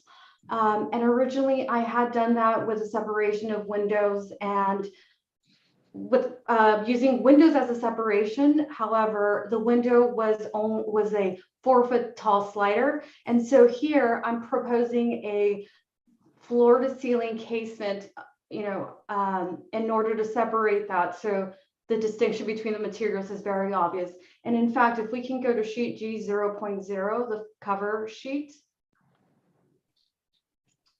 there is a rendering there that clearly depicts that and takes us back to the landscape plan. All right, very good. And then, do you have any further presentation on any of these items before we move to questions? Those were the only comments I received. Okay. Thank you. Let's go to board member questions. Do we have any questions from any members of the board? Yes. All right, Mr. Peugeot. Do we have any details? Yes, we have, it looks like about 3 or 4 sheets of details and schedules, and some structural drawings as well. And go to sheets or slide 14, 15, and 16 and 17. Mr. David. Okay. And then we've got a plethora of, looks like these are all structural details towards the end, but there's some indication of window details. I saw them. Oh, okay. Go Well, back. okay, if they're there, then that's good. Go How up. about the color of the PVC membrane, the roof membrane? What color is that? That's a question for you, applicant. What color is your roof finish material on the PVC membrane? A material board was submitted. Um, All right, let's, It's a gray color. you don't see the material board in the presentation package? Is it part of the final PDF package that you presented? Or It was submitted, yes, and it was presented at the last presentation. So don't understand why it's not there this time. I don't either. Did you not, so you didn't resubmit it, it's for the last one? What do you have? Let's see. Let's focus on what's in your plans. Do you have all the materials called out in your plans? On the existing elevations, On the proposed? excuse me, yes, on the proposed elevations. Yes. Do you have are all of your materials and finishes and colors called out in this set of plans we're looking at? Actually, no, my apologies. I can go ahead and provide those. It actually clarifies what we need to know to move this forward. So let me check here. Do we have any members of the public that wish to speak on this item? Raise your hand. Anybody? Any letters from public or neighbors on this? Okay, so I'm going to close public testimony and bring it back to comments. Do you have any comments from board members? No. Already reviewed. This is a preliminary review, so it's preliminary and final. right, preliminary and final. So I think that there's an opportunity here, if there's not a lot of commentary, to bring this back on consent for final. If we do a preliminary approval today with the condition they bring back the color board and notate the drawings carefully. I didn't see any window details. You know. Okay. If Bring there window is- I mean, Well, if there are some, bring it next time. Final window detail here. All right. The colors and materials and the windows just on consent for final and make a motion for preliminary as submitted. So we have a motion for preliminary approval today, come back for consent and final with door and window details and material and finish notation and a color board. Are there any I'll second landscape questions? There's a memo in there if you need the document for the record. Oh, sorry. And is there anything we need to add to the landscape documentation? Pretty minor, right? Yeah, They the- identified it. the existing photos look like there is existing landscaping retaining. Okay, I'm just looking at this planner memo. I'm not. No comments. Yeah, no I don't comments. see anything. No comments. I don't see anything here. So, all right. So, do we have a second? Oh, I'll second. Okay, all those in favor? Aye. All right, motion carries. We'll see you on consent. Bring all your documents. Thank you.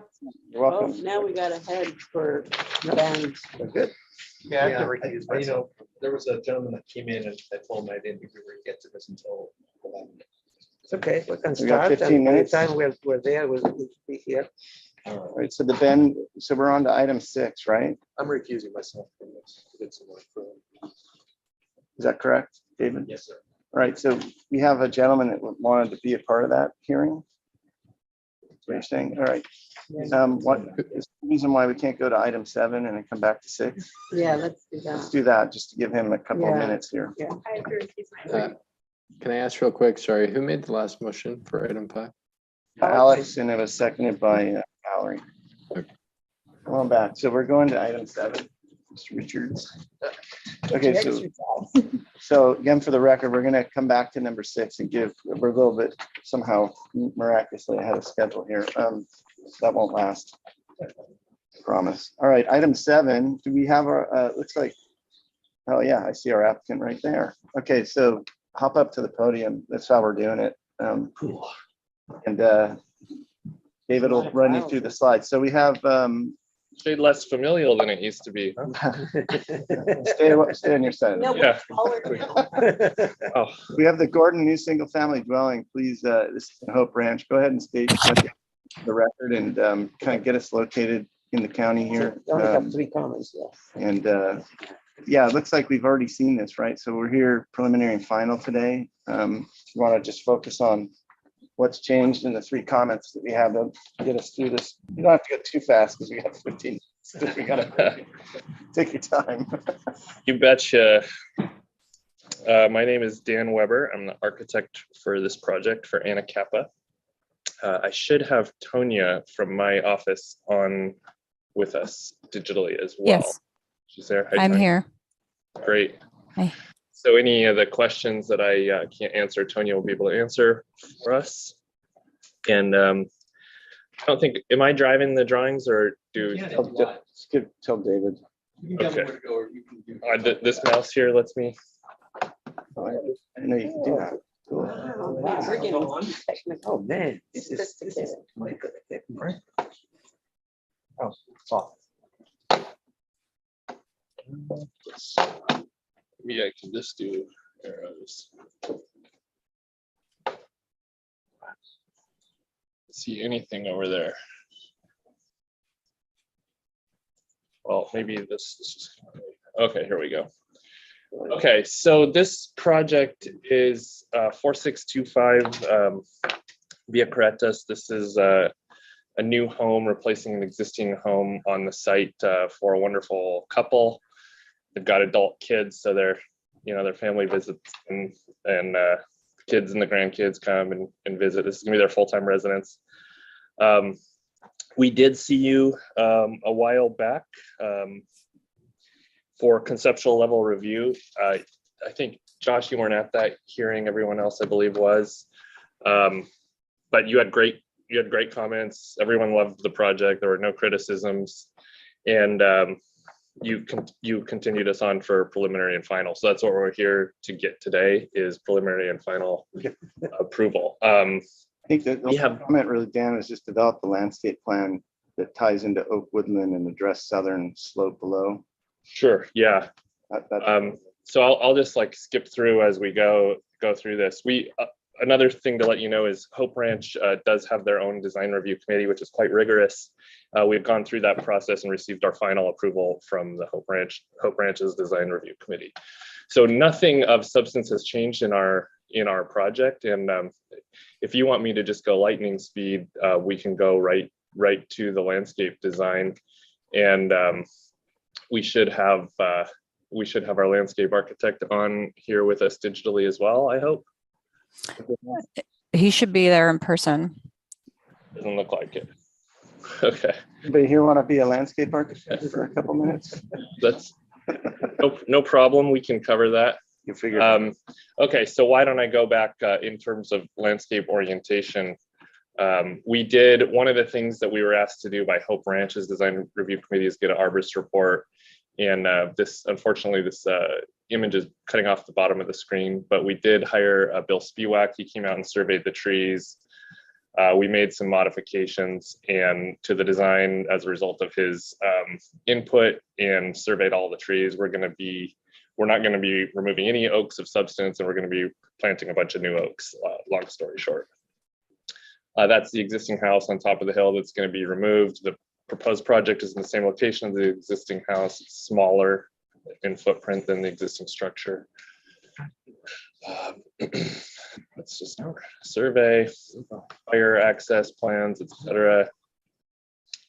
Let me go. Floor plan of the existing house. I'm distracted that we don't have a good site plan. I guess this is, or it's cutting off our site plan, but if you look at the bottom right image, In a little bit. yeah, maybe you can zoom out. There we go. Okay. So our site plan is the main house there on the location of the existing house, a garage up to the north east of the house location, and a little existing shed next to the garage, and then a small office at the bottom at the southeast, and a 2-bedroom guest house at the extreme southeast corner. Oh, I lost my ability to go through the, there we go. So it's a slightly enlarged version of the site plan. Again, this has not changed since you guys last saw the project. It's got enlarged floor plans for you to look at of the house. There's the garage and the existing shed. That's the 2-bedroom guest house, just 2 small rooms with a sitting area for the kids and the grandkids when they come to visit.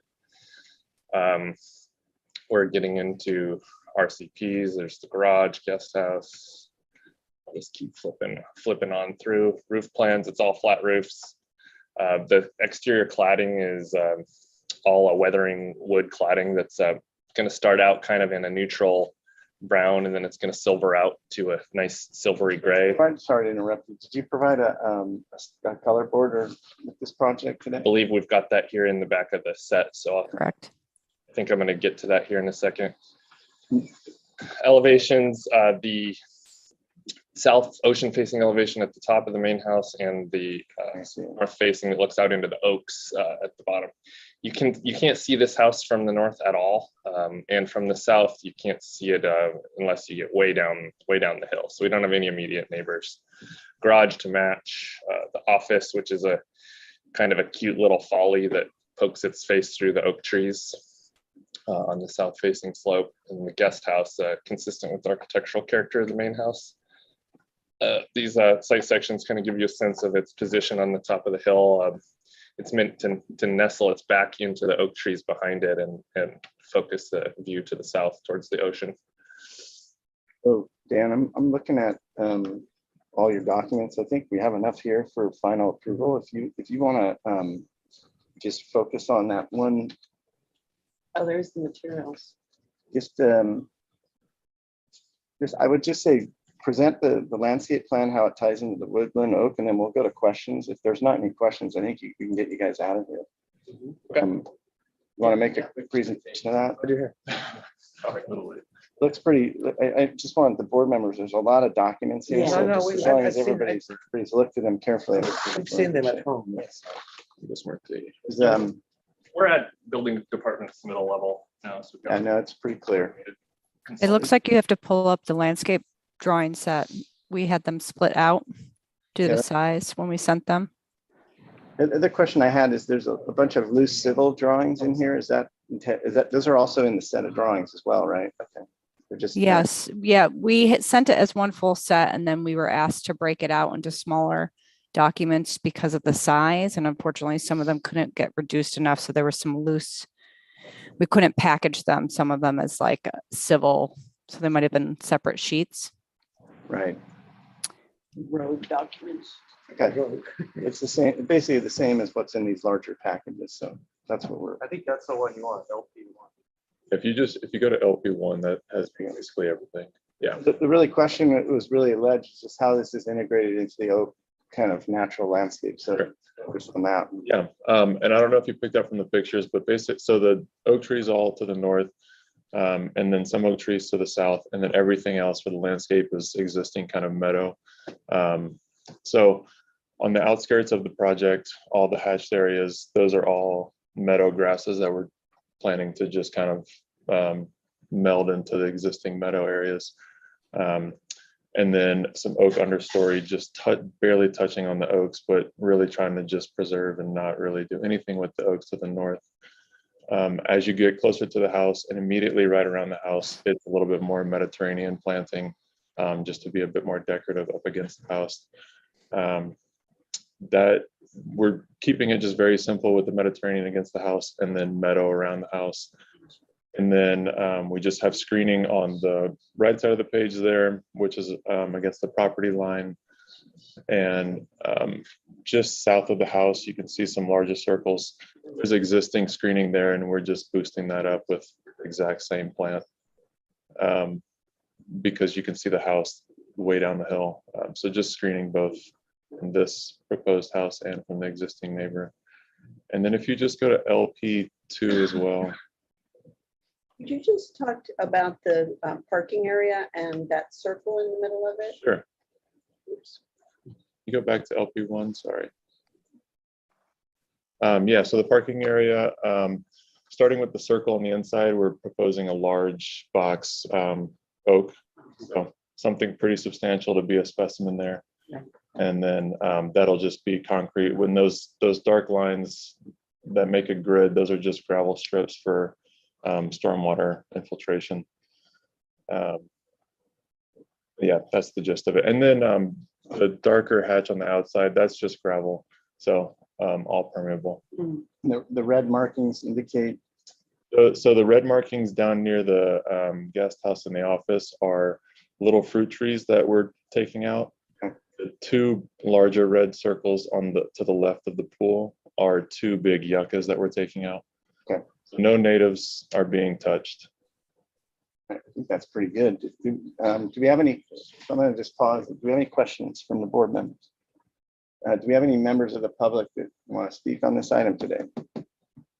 Any letters or comments from anybody, David? Okay, I'm going to close public comment, and they're here before us with a preliminary and final agenda with a very exceedingly complete application. So any comments? Any members of the board want to make a motion? I'll make a motion for final. As submitted? Yes. Okay, do we have a second? Second the application, the Okay. motion, preliminary and final. I think Mr. Richards got there first, so give him a shot. We have a second. All those in favor? Aye. All right, motion carries. To build it. Go Thank forth you. and build. Sorry to hustle you guys so far. Thank you. Okay, we're on time. All right, we're back on schedule, I think, maybe. We have, Can you hear me? Sorry. yeah, we can hear you loud and clear. All right, we have one member. He's gonna step down from this item. That's Mr. Richards, and then Ms. Grubb is getting her seat here, so give her a second to get back into the meeting. We're on back to item number 6, the Benz accessory structure. We had a gentleman from the public that wanted to be here for that, and he announced that this project would start at 11 o'clock. So I see it's now 10:58. I think that puts us in pretty good stead here. So let's move this forward. Go ahead and state your name for the record, kind of tell us where you are in the county, and then make a brief presentation, please. Hi, this is Kurt Magnus, architect for this project. Do you want me to go ahead and describe what's going on? No, I want you to tell us where we are in the county and then make a presentation. This is in Hope Ranch. Great. What's Sorry, the there's a bug flying around my face? Yeah, so it's Hope Ranch off of Via Huerto is the main access, and then it also the property fronts on Via Cayente, or Via Caritas, excuse me. It's just down the street from that project you just approved. All right, very good. Go ahead and do your presentation then. So this project actually is in two phases. There's two parts to it that are kind of separate. One is an existing guest house, which we're making an addition to, and a porch. And then there's a proposed stable building, which is off the back side of the property on Via Caritas. So I'm not sure if we can separate the presentation here, because usually we've been working with the Hope Ranch board for over 6 months on this project, and the guest house is pretty straightforward and simple, but when we get to the stables, it kind of gets bogged down with the particulars of that aspect of that project. And it'd be nice to get an approval for the guest house at least, and then move on to the to the stable. Is that possible? You have to talk to your planner about that. What we have on our agenda today is what we have on our agenda today, which is, I'm not going to. Yeah, but we could make comments on the house. We can give you comments that way, but. Yeah, you basically, sorry, this is Alex with planning. You would just have to remove the stable component from your project. Otherwise, it's kind of an all or nothing deal.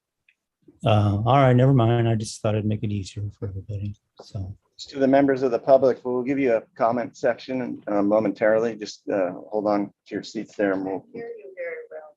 All right, well, you're welcome to sit up in the front if you'd like. We'll have public commentary in a moment here, so and you'll be up at the lectern there. All right, continue on with your presentation, sir. So, okay, so the guest house, yeah, if you want, we're adding about 100 and some square feet to it, and adding a porch. I don't know if you want to go to the elevations of the guest house, please? Well, that's the floor plan. Okay, so. Yeah, so you can see the addition, it's kind of under an existing porch. We're just kind of adding a little bit more there to the building and then adding another porch or a bigger porch off to the front and using solar collectors or solar panels on the roof. So that's that part of the project. Pretty straightforward. And then I guess we can move on to the stable portion of the project. Okay, so you can, this is an overall aerial view from Google Earth showing the existing house, the guest house, and then where the stable will be located. It shows the neighbor property, and then on Via Caritas, there's a big blind turn curve around that meets up to Via Huerto, which is a concern of the neighbors. So if we go to the next slide down, please. So there's going to be a the back slope of or the back of the property that where the stable is going to be on Via Caritas is relatively steep. We're proposing to put in some retaining walls to hold back the soil on the back of the stable building. The stable building is a prefab metal building with hardy packer siding on it. We've gone around and around with the whole branch as far as the setbacks and neighbors' concerns. We've tried to address everything, but the main access to the stable will be off Via Caritas. It'll be, you can see it, the lower portion there of it. It's a fire department approved, or it's the size of it, the road width, the turning radius. There's a fire hydrant down on Via Caritas right there, and we're proposing to add a little turnout on Via Caritas where the fire truck can pull over and fight the fire if need be. There's there was a horse path along Via Caritas, but it's gotten really narrow, so it's kind of dangerous, especially with that curve. So we're proposing to come up over the top of the terrain, and there's that little switch back there, and then along the westerly property down to the horse pass on Via Huerto. I think I sent in, I'm not sure, I thought a revised site plan showing some changes to that walking path or the riding horse path. That sheet's in the file. It follows the, so are you talking about sheet A 1.1? Is that what you've submitted additionally? The aerial photo? No. No. Okay. Why don't we go through the sheets? We've seen this. All right. So do you have any more presentations, sir? Well, yes. So let's go to the next, the little blow up of the so it's a 3-horse stall barn. It's not a commercial operation. It's just for the owners. Yeah, let's stick to the architecture, sir. Let's just get on. We need to kind of move. Right. So it's there we go. So that's we're looking at our exterior elevation. So why don't you tell us? So it's simple barn shape type structure. We're going to clad the metal building in hardy siding with a board and bat look to it. The fencing is post and rail, pretty typical horse architecture. So okay, if you scroll down to the renderings here. So here's a few shot. There is a landscape plan. Chuck McClure did the landscape plan. Unfortunately, I didn't get it in the presentation, but these indications on the trees are what Chuck had envisioned. So we have scattering of oak trees. There's a Chinese elm tree there. Some ground cover to help soften the view from Via Caritas. You have a landscape plan in the application? There should be, but maybe I didn't get it on the presentation, but I can add that. It's in Okay, well, concept. if you have it, send it along. But right now, what I see is we have a guest building with an extended porch and a horse barn and some landscape and site work. Yes. Okay, cool. I think we have it here. Why don't we move to questions and see if there's anything we need clarification on, and then we'll move to public comment. Do we have any questions from the board? Yeah. Go ahead, Mrs. Frosch. Can you give a little more explanation of what's happening to the slope of the hill down to Via Caritas? What drawing should we be looking at? Is that the A1.3, the site section? Yeah, there's a section. There you That go. one's pretty good right there. So Zoom in section. on the site section, please. So the question again, please. What are we looking for? Just to It's a talk little about lower, the David. change of the There. slope of There the you go. hill.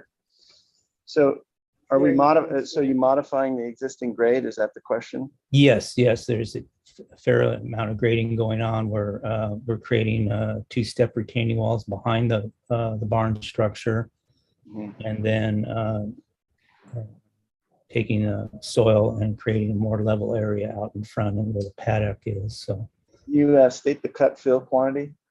cut fill is it's approximately 800 cut, 800 fill cubic yards, and we're trying to balance all the soil on the property. Yeah, Okay, he has no. I think you need to calculate for shrinkage there, but okay, all right. And you've got 2 retaining walls, 6 feet, 8 and 5 feet, and those are staggered how far apart?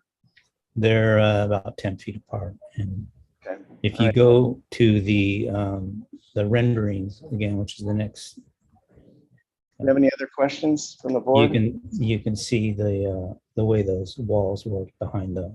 Yeah, you What- see them. Mr. what- Peugeot. What's the slope of the, Go ahead. John, It's go okay. ahead. It's okay. Mr. Verdiak, go ahead. what's the slope of the paddock area between the stable and the break and grade where it starts to be 30% slope? You're talking about the existing grade or? No, the new paddock area.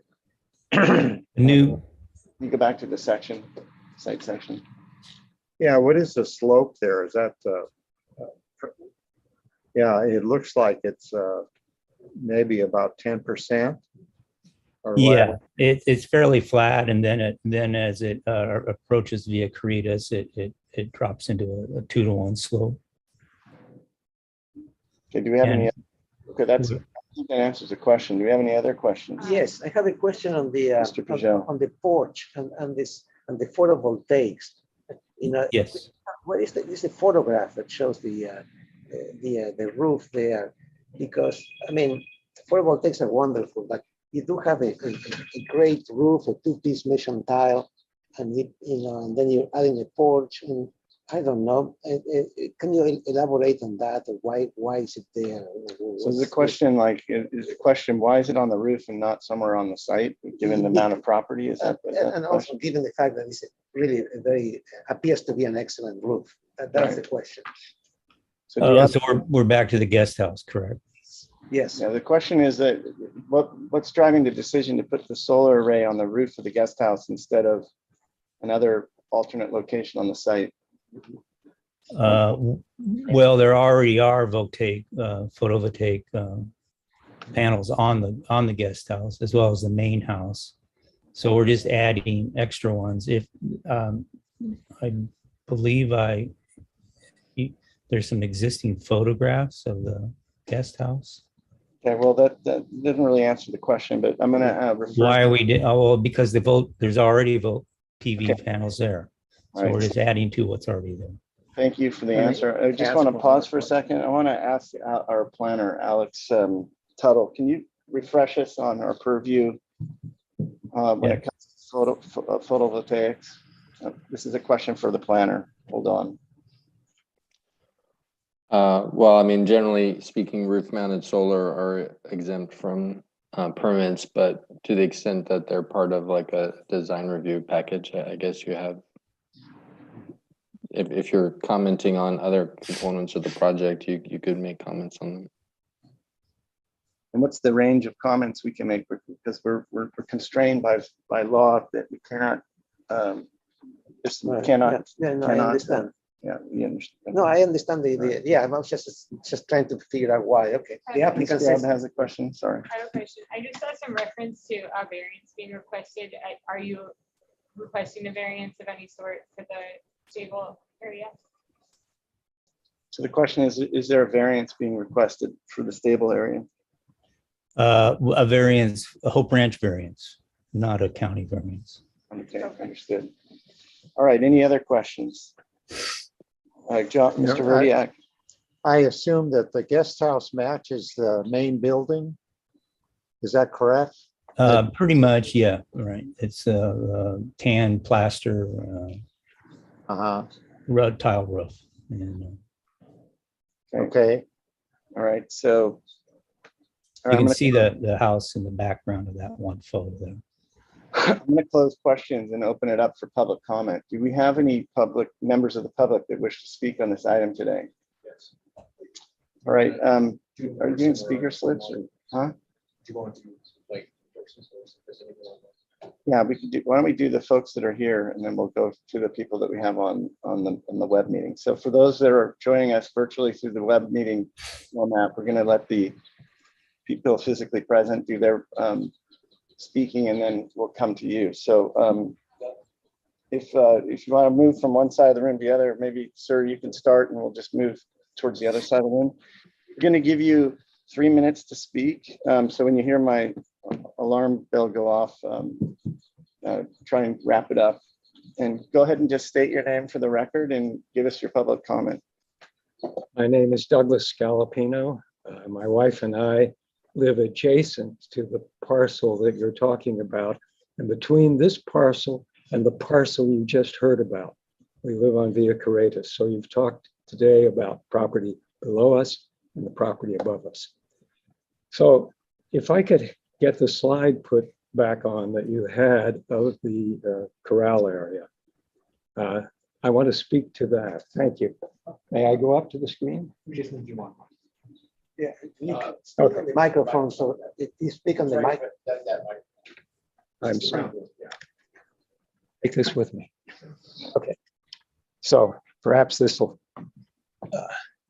help a bit once I get up here and can get my bearings. Pardon me.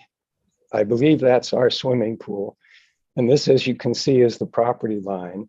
And now we're looking back off to where Via Caritas is. The home you just heard about earlier lays up above us. The property we're talking about, I would say, somehow lays to the west of our line. And this is what's going on. This is an area which is steeper, in my opinion, than any of the pictures you may have seen. It's also an area where further up Via Caritas used to go through, used to connect with Via Chianti, but there was a landslide that wiped out that connection. So it no longer connects, and this becomes a dead end over here with a fire gate in it. So what's going to happen is, in order to get in or out of this property to deal with the horses from down below, is going to involve passage along this narrow road, perhaps 14 feet wide here, I believe, and a blind corner that you see at the top. And I would say that's one of the two main concerns, at least that I see, is the slope of the property, which I believe as they try and turn off with any sort of hay or any sort of horse trailers off of this onto this section you see right here, is much, how to put it, we need some measurement of that. I think it's much steeper than you would suspect by looking at some of the photographs you've seen. And this is much narrower. So I think there's going to be a great clogging or difficulty coming into this area off of the side. And furthermore, this is enough. Finally, there's a blind creek. And Sorry, go ahead and wrap it up, sir. I would wrap it up by saying that the difficulty that is hard to appreciate without some pictures is this narrow road that you're trying to get in and out of twice a day by other people. Because I believe the service of this is not going to be the owner, who, as far as my wife and I know, we have not met in 2 years. He lives in Florida. This is going to be somehow for his daughters who live elsewhere. And this area is simply terrain and road into is a difficult area. Thank you. Thank you. All right, next, we have another speaker. Would like Yes, to, yes. please. If you would like David to put a specific slide up for you. No, I think that's it. Does this mic work? No, it's okay. My name is Michael Nacacio. I live across the street at 4650 Via Correttis, so directly across the street from the project. I would just first of all, thank you, board members, for listening to the concerns of the neighborhood, which are significant. I would just like to ask you, does road safety and the safety of the neighborhood, does that play into your decision to approve this? It does not. Good question, but not necessarily. There's a transportation department and the planning staff that will be able to address those concerns. We're really an aesthetic board, concerned with architecture, landscape architecture, and that really means neighborhood compatibility, mass bulk and scale. So, you know, if you keep that discussion in a compatibility conversation, I think it will make sense. And in terms of neighborhood compatibility, the neighborhood is very, very concerned and has strong objection to the property project as it's outlined here. Reason being that Via Correttis is a very narrow street. There is a blind curve, as Mr. Scalapino had mentioned. There is significant traffic that has gone onto Via Correttis over the years, and it is a dangerous road, which is going to be even worse and exacerbated by this project. I sent some pictures in earlier of some of the Marburg trucks and the FedEx trucks. We're adding additional traffic, which is coming in contact with pedestrians walking their dogs and horses. It's actually an extremely dangerous situation. It's only going to get worse. The neighborhood has written in letters. People are here.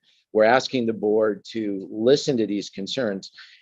In addition to that, the slope, as outlined, if you go back to a letter written by Mr. Robert Coles that was forwarded to the board earlier, he is an architect, and he has written, I think, a very incisive memo to the board talking about specific concerns from his professional opinion, which is certainly, I think, very important for the board to go ahead and digest. The point being that there is an alternative site that the property project can be put on. It's in the front on Via Huerto. And I would suggest to the board that if the project was relocated to a different location on Mr. Benz's property, the objections in the neighborhood would go away. At the very least, at the very minimum, I think it's important for the board not to allow ingress and egress via the driveway on Via Correttis. At the very least, all of the ingress and egress to the project should be through Via Huerto. And if that is accomplished, and if the board would put the entry onto Via Huerto, it would go a long way to solving the problems that the neighborhood sees. So thank you very much for your time. I appreciate it. Thank you. All right,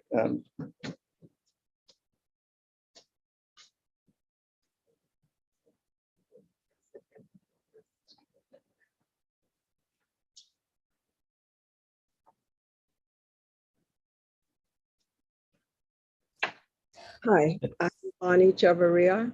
I live at 4672 Via Huerto. My property is on Via Huerto, but my back corral is on Via Caritas, and my property is just below this site, I think to the east. In any case, we the neighbors have been together, the Coles, Nacacios, Scalapinos, myself, and others.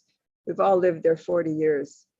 We have great respect for each other and we love horses. We think definitively this site is unsuitable for a horse stable for safety. You talk about compatibility, but this giant slope, we were told by the previous manager of Hope Ranch that this is coming before you because of this 16-foot slope. And I'm afraid of the landslides. I'm afraid of the water. Water from the Benz property has destroyed my fence on that side. I had to rebuild it this year. Water from the property in the front has come onto my driveway, making my driveway impassable. He tried to correct that this year and put up some, I don't know what they call them, snaky looking things. I've had to put in a drain. So there's a big water landslide concern, and they put a pass through for the horses to go from Caritas to Huerto. They bootlegged it in, and I don't think Hope Ranch is going to approve it. So yesterday, the lawyer for the project took me through a redirection of where they're going to put it, and I walked it. It's very, very, very steep. And I've ridden horses all my life. They're going to have to put retaining walls on both sides to even make it passable for the horses. So for practical reasons, I think this site should be rejected as a horse property. I don't know if this matters, but Mr. Benz doesn't ride horses. He's building this project for his daughter who's going to be off premises, and we, the neighborhood, feel in any kind of emergency, we're going to be responsible for the horses because the people who live there aren't going to be there. So there's safety, safety, safety, safety. And I've written a letter. I've made my views very clear. I agree with everything Mr. Nacacio said and Mr. Scalapino and Mr. Coles, who's a preeminent architect here in town. He thinks, as we do, this site should not have all these retaining walls and make this property further unstable. We've had more than one landslide. We've had 3 or 4 landslides and lots of accidents on that street because it's very narrow. So the bell didn't ring, right? Did it just ring? Timing's right on. Hey. Everyone says I talk too much, so I tried to talk less. Hit Mr. it out of the park. You got it right on the bell. I want to ask Mr. Verdick a question. Did you build Rolf Beck's house? Yes. He's my dear friend. He now lives in Ventura, and I've been in your beautiful house many times. Oh, thank you. All right, thank you. Do we have any other members here present today that want to speak? Okay, thank you for your testimony today. We're going to give the folks who've joined us through the web web meeting format a chance to speak. So who do we have first, David?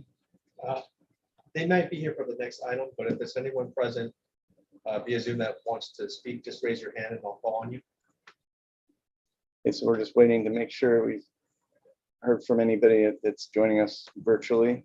I think they might be for the next. Okay, it might be for the next item. All right, if somebody pops up, let us know. Okay, all right, I'm going to close public comment and bring this. I'm sorry, can I just speak to some of those traffic issues? I know that's not ABR's purview, but we had several traffic studies done, and we do. Order, please stop talking. Please, you're out of order. Hold on. This is a difficult meeting to run. I will give you a chance to speak, but we've got to manage a room full of people and a web meeting simultaneous in a slideshow here. So give me, and run a format. So just please, all due respect, give me a chance here to get this going. Okay, thank you. I'll have your turn. Look, before we do public our board comment, I feel like we need to have a discussion about maybe a site visit. I feel like the board members don't have as much information As everyone else. as everybody else who's already, the neighborhood is fully ahead of this and seeing things that we may not be able to understand until we actually walk the site and look at it ourselves. Josh, before we comment, I think we should pull up the existing photos. I don't think that was brought on the screen. Yeah, I mean, I was looking at those too. We have some existing photography here that kind of demonstrates it, but I really do strongly think that we need to have a site visit before we actually get into too serious of a commentary about this. And I would kind of recommend that we continue this on for another conceptual review, and maybe, we could have some comments, but I would just caution that, until we really see this, we probably should be measured in our responses today. Could I ask one question of the Yeah, please. applicant, which would be why the Villa Huerto side is not the side where this is being proposed? All right, well, let's give that a shot. So this is a question for you, Mr. Applicant. The question from the board is, why did you pick this location for the horse stable or for the barn, or both? The whole thing, the corral, the barn, it all goes together. Is there a rationale why it needs to be in this location, I guess is the question. If you can go back to an overall site plan, I think. Yeah, okay, right there. So the Villa Huerto side is fully developed. The owner's got a lawn out there. His kids play there's a play structure. There's a skateboard ramp. It's a developed area, and the Caritas side is undeveloped. So he would like to place it basically in his backyard as opposed to in his front yard. The idea also having horses close to the house, is in his view, and with all the things that go along with it, he'd just like it on the backside. It's his property. Yes. All right, thank you for that answer. I'm going to bring it back to comments. Sorry, we closed on that. This will be back again, so we'll have more discussion, promise. Comments?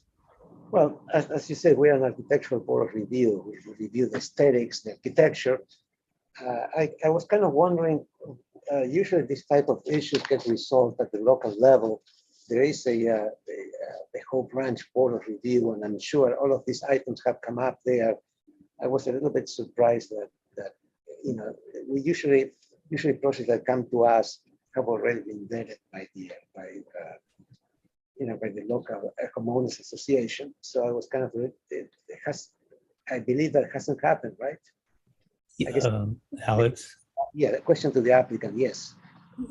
Yes, we've worked with the Architectural Board of Review. We worked with the Hope Branch Board of Directors. The Board of the issue with the client or the neighbors is traffic along Via Caritas, and the Board of Directors has determined that this project does not affect the safety of Via Caritas. We've had several traffic studies done, and all the studies say that the amount of traffic generated from this stable is not enough to really cause any problems on this road. And now I understand that there's a lot of emotional on the property. It's just.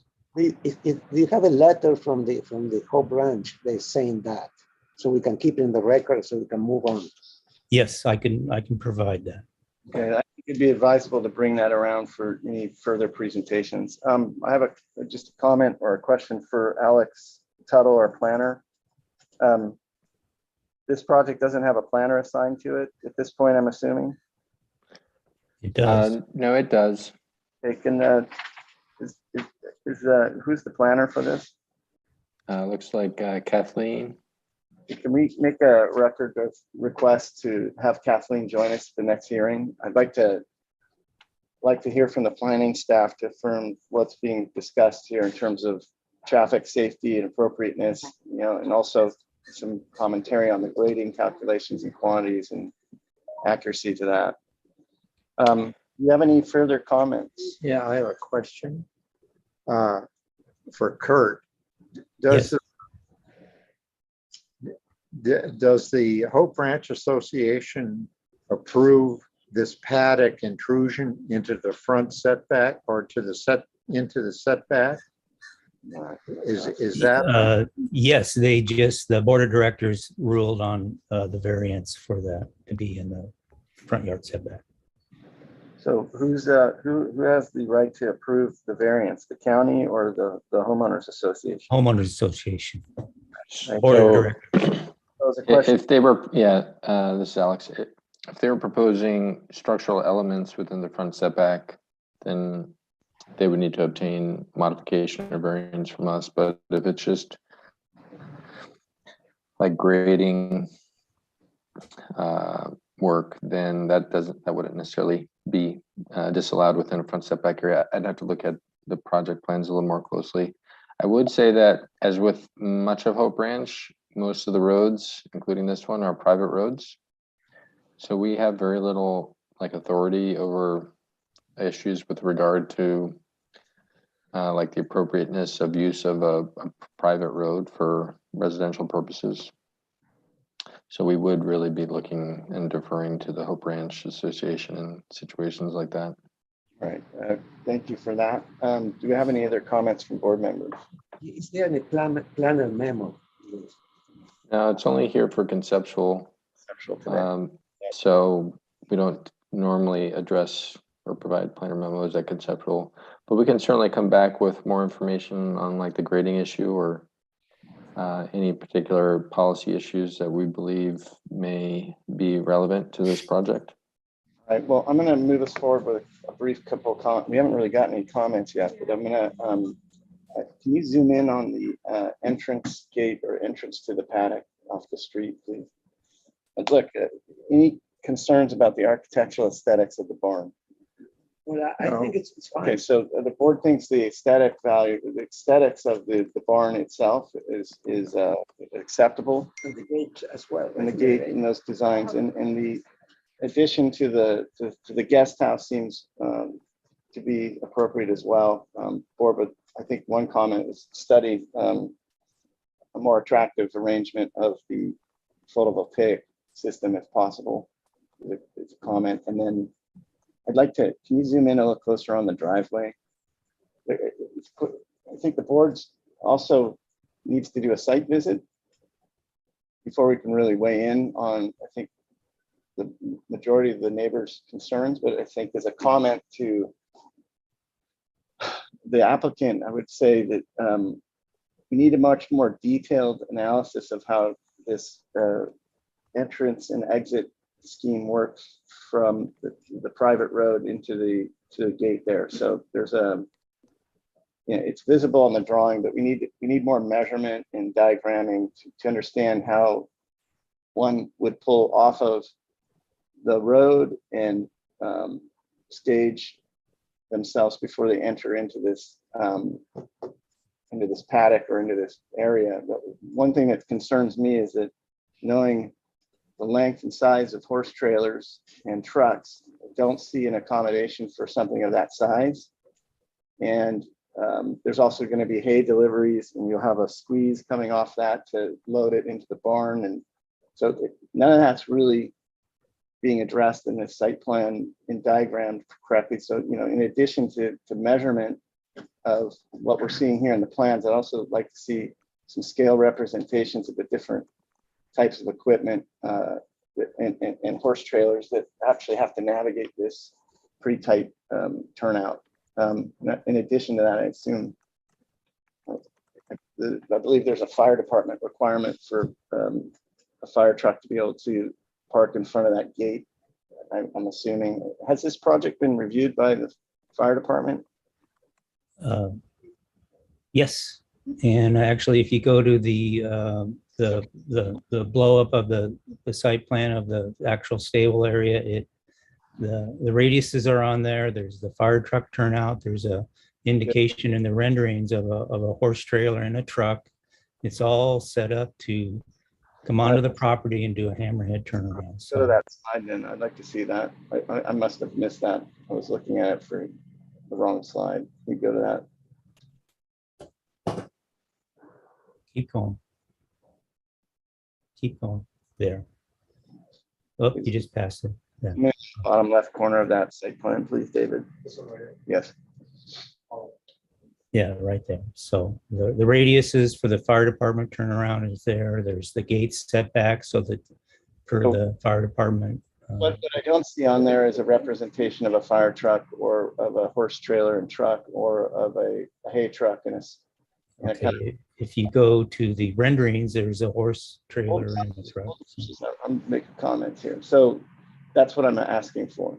I need a clear diagram that shows not only the minimum requirements of the fire department dimensions and turn radiuses, but also want to see some kind of representation that defines the operational use of this entrance and egress from the property to Via Caritas. There's a lot of activity there that's going to be of concern, and we need to flesh it out. And look, I don't know if we can make any comment on the grading until we've gone out there to see it, but the board is also concerned about grading, and I don't know that we have any direct comment for that today, other than we'll review that in our site visit and make comment on it potentially at the next hearing. So I think that there's not much else to say. I want to make sure our planner has good notes from this discussion. It's been a little bit all over the place. Are you good, Mr. Tuttle? Here's what I got. Site visit required, architectural style of barn and entry acceptable, guest house addition is acceptable, study more attractive arrangement of solar system if possible. Need more detailed analysis and diagrams of how circulation will work at new driveway entrance for horse trailers. Yeah. Okay, so I think we need something from the fire department. It looks like the leg of it's too steep. Yeah, I think that's it should be like 5%. Isn't that the 5%? Yeah. That's not 5%. So we're going to need more information. I think this is the note to the planner to validate.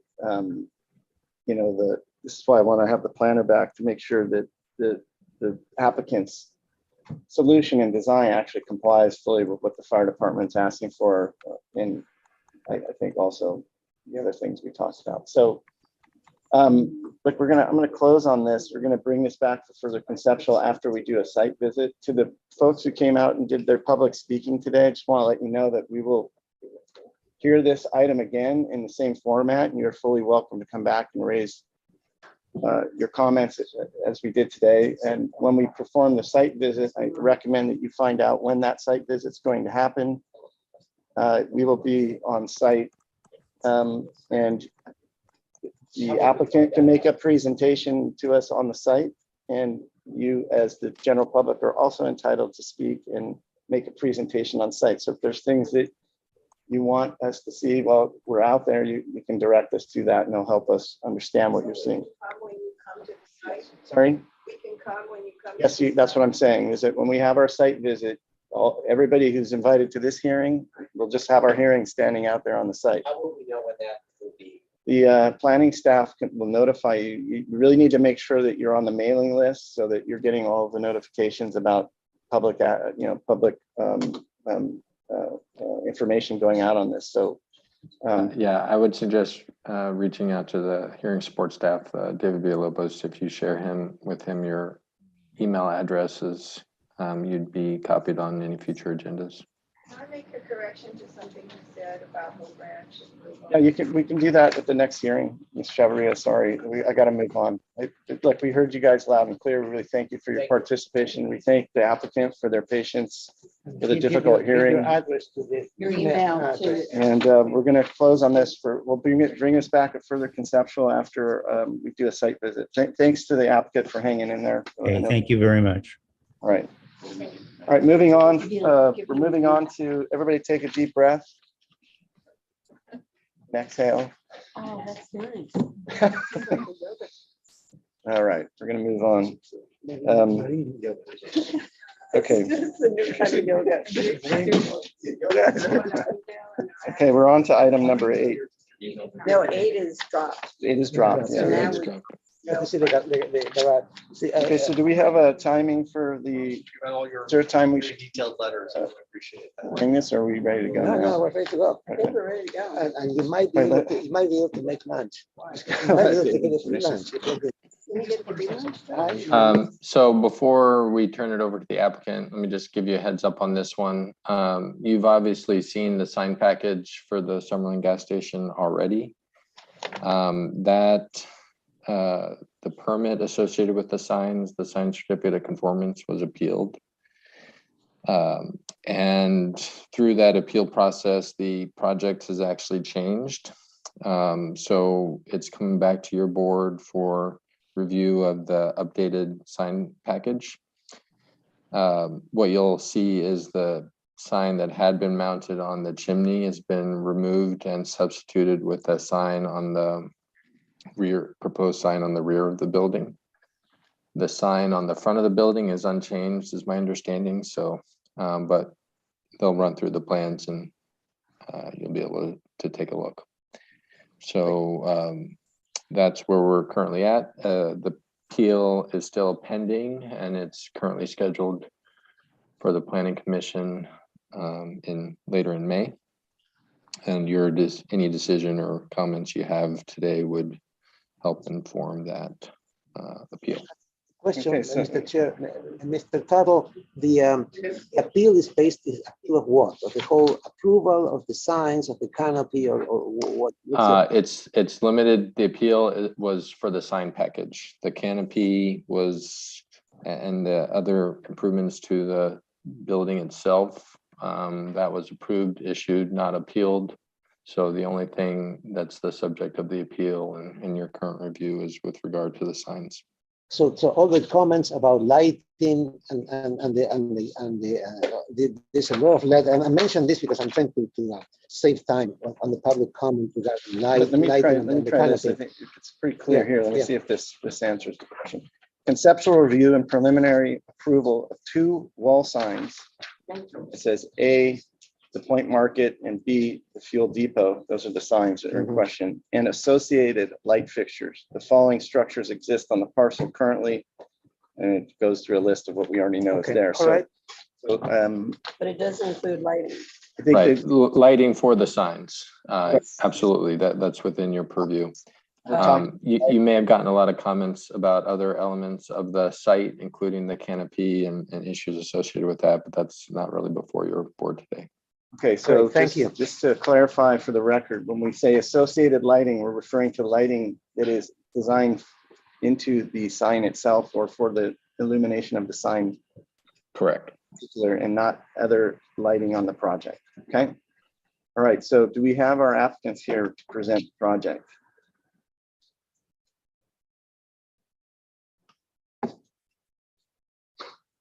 Yeah, that's gonna be disappointing. We do have, I see Galeray, she is We have the planner. I'm representing planning staff today. You want to present the project for the applicant? No, I do not. So do we not? But I do see Galeray on Zoom, and she is an applicant representative, but she's muted. Let's give her a moment to get herself into the meeting.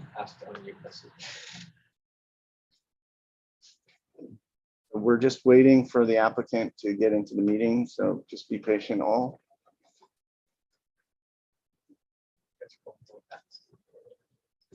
So to clarify, the sign, the chimney is gone. Yes.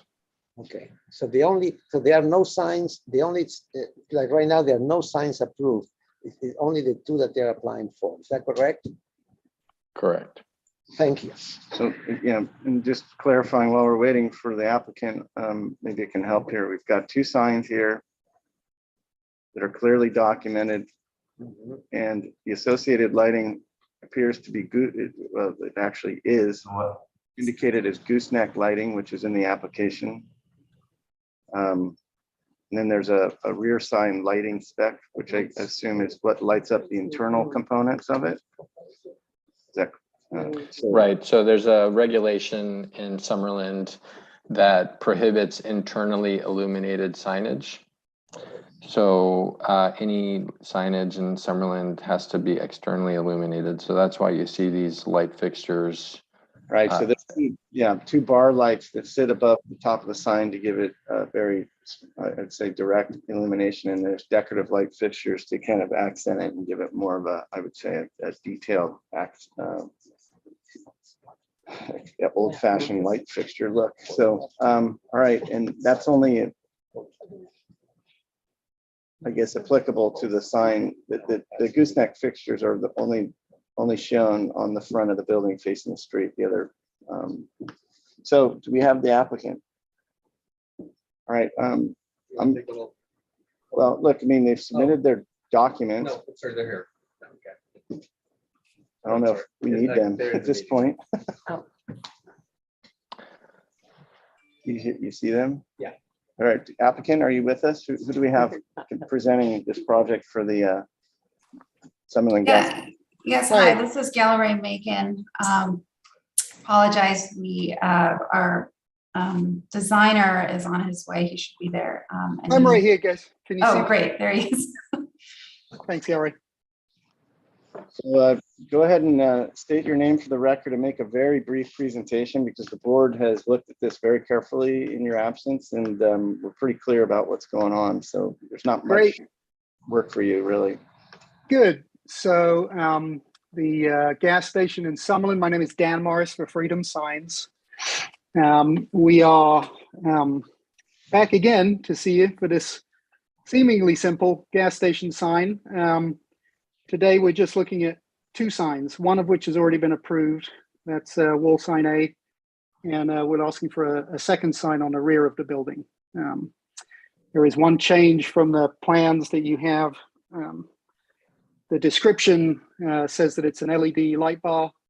We've changed the lighting plan. It's actually going to be the same fixtures as were approved for the front sign, the gooseneck lamps, 4 of those. If you go to the next page, that's the sign A already been approved. And sign B on the next page is the new sign on the rear of the building. The signage is within code, smaller than, we're not going over our allowance of space, follows all of the Summerlin guidelines, should be a pretty simple sign to approve. El Ray is here if you have questions, and yeah, thanks. Thank you for your presentation. Dan, could you just speak to, sorry, because I know this is of intense interest, speak to the proposed wattage of the light fixtures? Yeah, could you go to the next page, I think, or the one after there we go. So there's the fixtures, same fixtures as you approved, 2 for the front sign. There would be 4 on the rear. 10 watt LED bulbs equivalent to 100 watt incandescent bulb per fixture. So 400 watts for what is, a 10-foot sign. That's minimal lighting. Basically similar to all of the surrounding signs in the neighborhood. Not that any of those have permits. All right, very good. Does that conclude your presentation? That does conclude my presentation. Thanks. Sir, do we have any questions from board members? Yes, I have a question. Peugeot. It seems like the sign B is directed to the freeway and not to any, if you drive by, the frontage street, how do you know that, do you need a sign? Or do you don't really care about having a sign? Do we care about having a sign in the front? Or somewhere for the local traffic? Or does it matter to you, or is that fine not to have one? I think it'll be apparent that it's a gas station. The gas pumps and canopy. Good clue. So this sign is besides the freeway. Who else sees this sign? Just the freeway. Just the freeway. Okay. All right, any other questions for board members? Yeah, I have a question. Mr. Verdiak. Plan this thing. You know, have you considered, how do you turn it on? Oh, here it is. There you go. There you go. Have you considered putting the sign in this area? I mean, visually, it would be cleaner, in my estimation. I think we were just going, yeah. Visibility from the freeway was the priority, and that's the most visible spot that we could find. All right, good, that's an answer. All right, do we have any other questions from board members? And do we have any members of the public that wish to speak on this item today? Do we have anybody present physically? Okay, we have one person in the two. All right, so whoever gets to the podium first gets to speak. I'll give you 3 minutes to talk over there. Yeah, talk into that little cylinder, that black cylinder, if you would. And do we have any members of the public that are on the web format? Okay, so once our public speakers here present with us today are done speaking, we'll move to the web meeting and let the rest of the public speakers speak electronically. So go ahead, you have 3 minutes. Good morning, Chairman and members of the BAR. This process has given us a canopy that nearly everyone seems unhappy with, especially since it has grown 3 feet during the process. And I think you're going to hear some about this, and I just want to say this so that you're aware that the community is not happy with that particular part of the situation. In fact, very unhappy, so you're aware of that. So I guess a question would be, how can that be improved or mitigated? Lighting and hours of operation, signage-wise and in general, are also a big concern. So the hours of operation are somewhat tied to the signs, and so I think you're going to hear some more about that. The chimney sign shouldn't have come to you without a disclaimer that it was, would require some kind of, I don't know, variance or whatever. I don't know if anyone was even available, because it would be considered a roof sign. And I brought that up with staff, and they evidently researched it and said no, but when the appeal was filed, I believe they've now taken the position that it would not be permissible. And so you were looking at a sign that was not permissible. And the applicants actually installed provisions for the sign in slightly different locations than were aesthetically desired. And actually, there's holes on both sides of the chimney when it was only approved for the east side of the chimney, the Carpinteria side. So I think you should know that. That kind of thing has been kind of characteristic of this process. The proposed sign on the freeway side, I think that is also not allowed.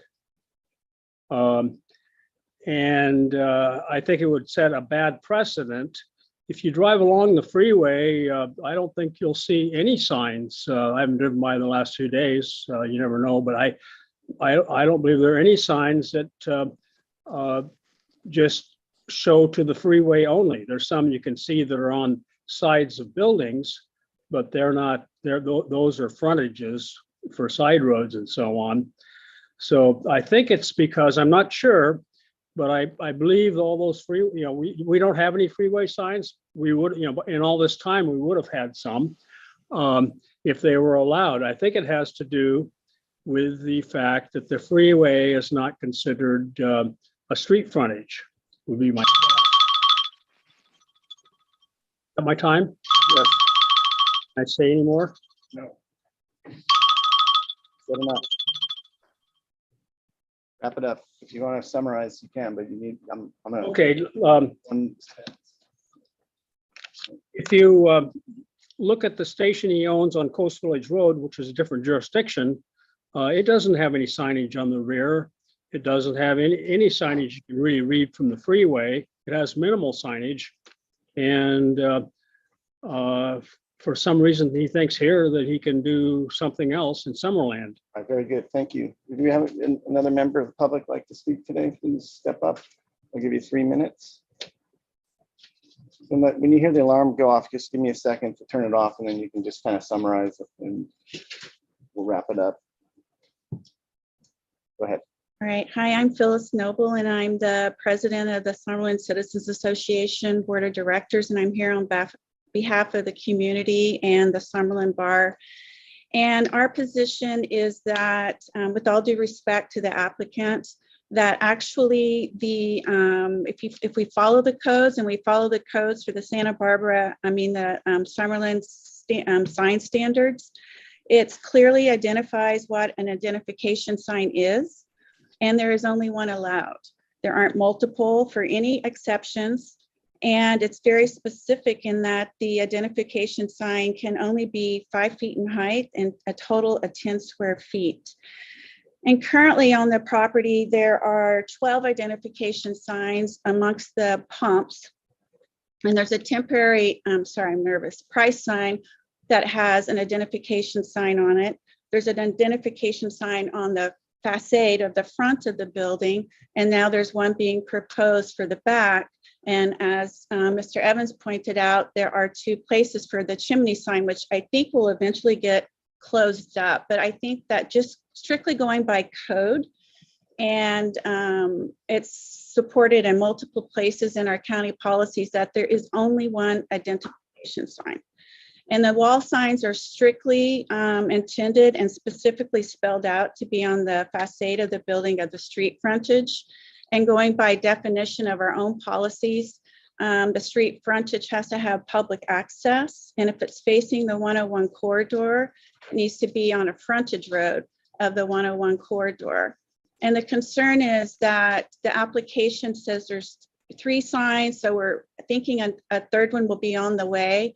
But if there's lighting involved, and it does have a cumulative effect, and if all of the stores up and down Lilly had the exception made for them, where they all had 16, 15, a dozen plus signs with multiple businesses on them, it would really change the face of the community.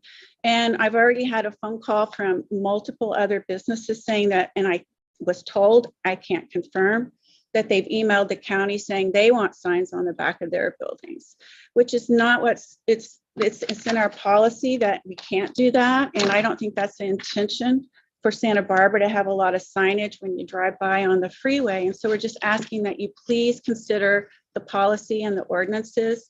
We're not opposed to the development. We're not at all. This is not an emotional, other than I'm nervous, situation. We're just asking you that please, that you follow your own guidelines. Thank you. Oh, right on time. Thank you. Before we go on to more comment, I believe we have Dara is present, the planner for the project.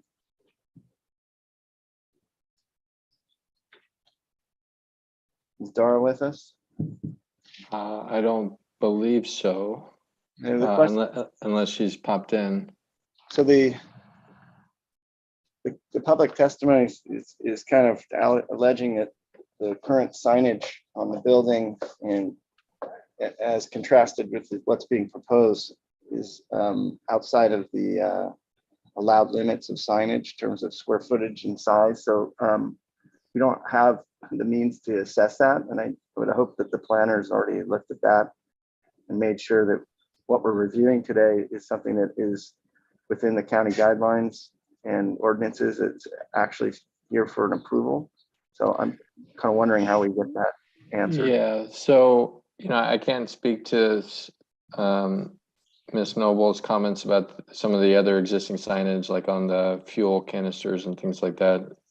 I'm not sure those would equate to formal signs per guidelines, but as far as the 2 proposed signs in front of your board today, the issue does boil down to street frontage. And our interpretation is that because of the location of this property in relation to the off-ramp of the freeway that it would meet the definition of street frontage. Thus allowing them a wall sign on the rear of their building. Okay, I'm so sure that will be an issue that comes up at the appeal in front of the planning commission, but at least in front for the purposes of your review today, that's a staff's interpretation. all right, so just for the record, I'm hearing that planning staff's interpretation of the application is that it meets the requirements in the ordinance of the design of the sign signage guidelines in the county, correct? So Correct. you have to review it on that basis, folks. All right. We have some other folks in the panelists in the web meeting that want to speak. Yes, our first speaker will be Pamela Scott. Okay, Pamela Scott, are you with us? Should be able to speak at this point. Can you hear me? Yes, we can. So go ahead and state your name for the record, and we'll give you 3 minutes of speaking time. Okay, Pamela Scott, Summerlin resident.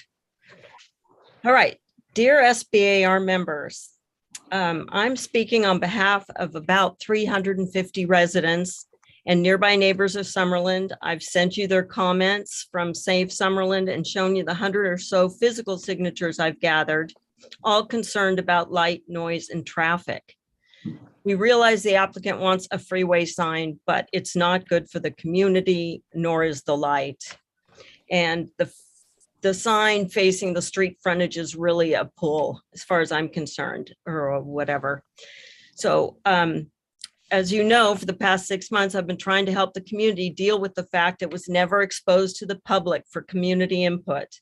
When the community found out about the aspects of the mostly approved gas station, there was severe disappointment.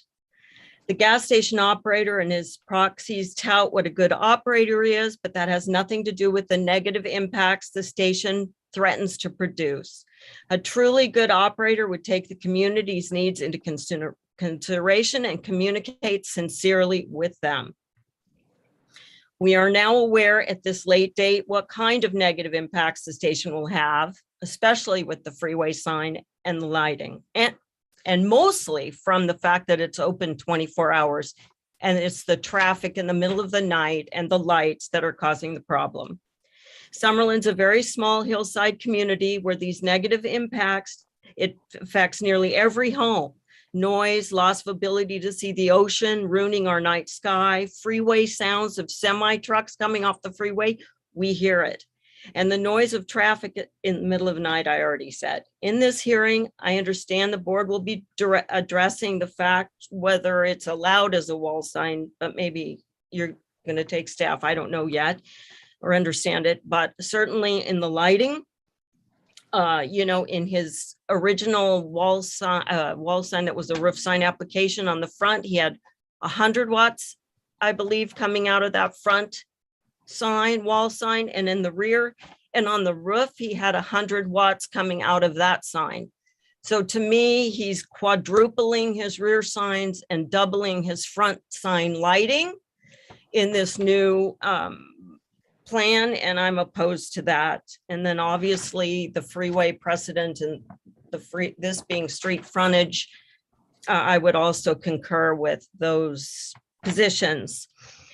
I'm asking you to take into consideration the residents of Summerlin, their feelings, you've seen it, and that, lowering the lights and reducing traffic at night will better the lives of Patty, who I've talked to, who's lived here 55 years and can hear idling trucks wake her and her neighbors up. Jed, who overlooks the station to the ocean, it's blocking his light view. He's got 2,200 watts out of that canopy. Okay, and I'm almost done. And think how much it'll cost him. And Joe, who will have the light shining into his bedroom window. And that's that. Thank you very much. Thank you. All right, our next speaker is Kathy. I can't read that, sorry. Shelburne, are you with us, Kathy? I think we need to unmute her. She's unmuted. Ms. Shelburne, are you with us? I am. Yes, I am, but I was not planning to speak. So I cede my time to the next person in line. Thanks. Okay, do we have another speaker that would like to speak? Tim Howard.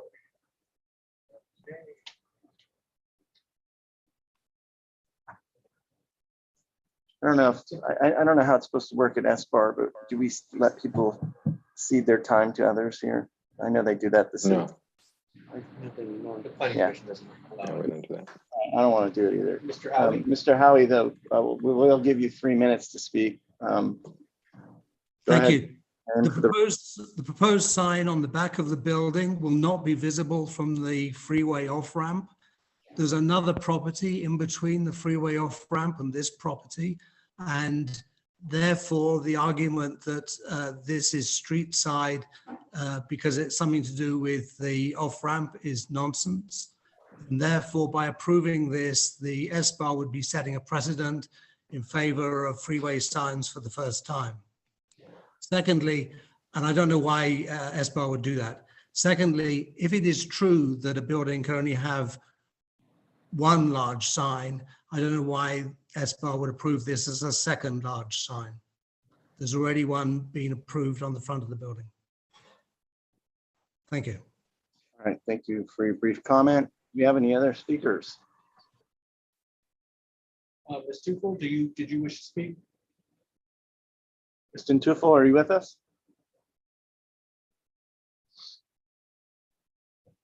Ms. Tufel, are you with us?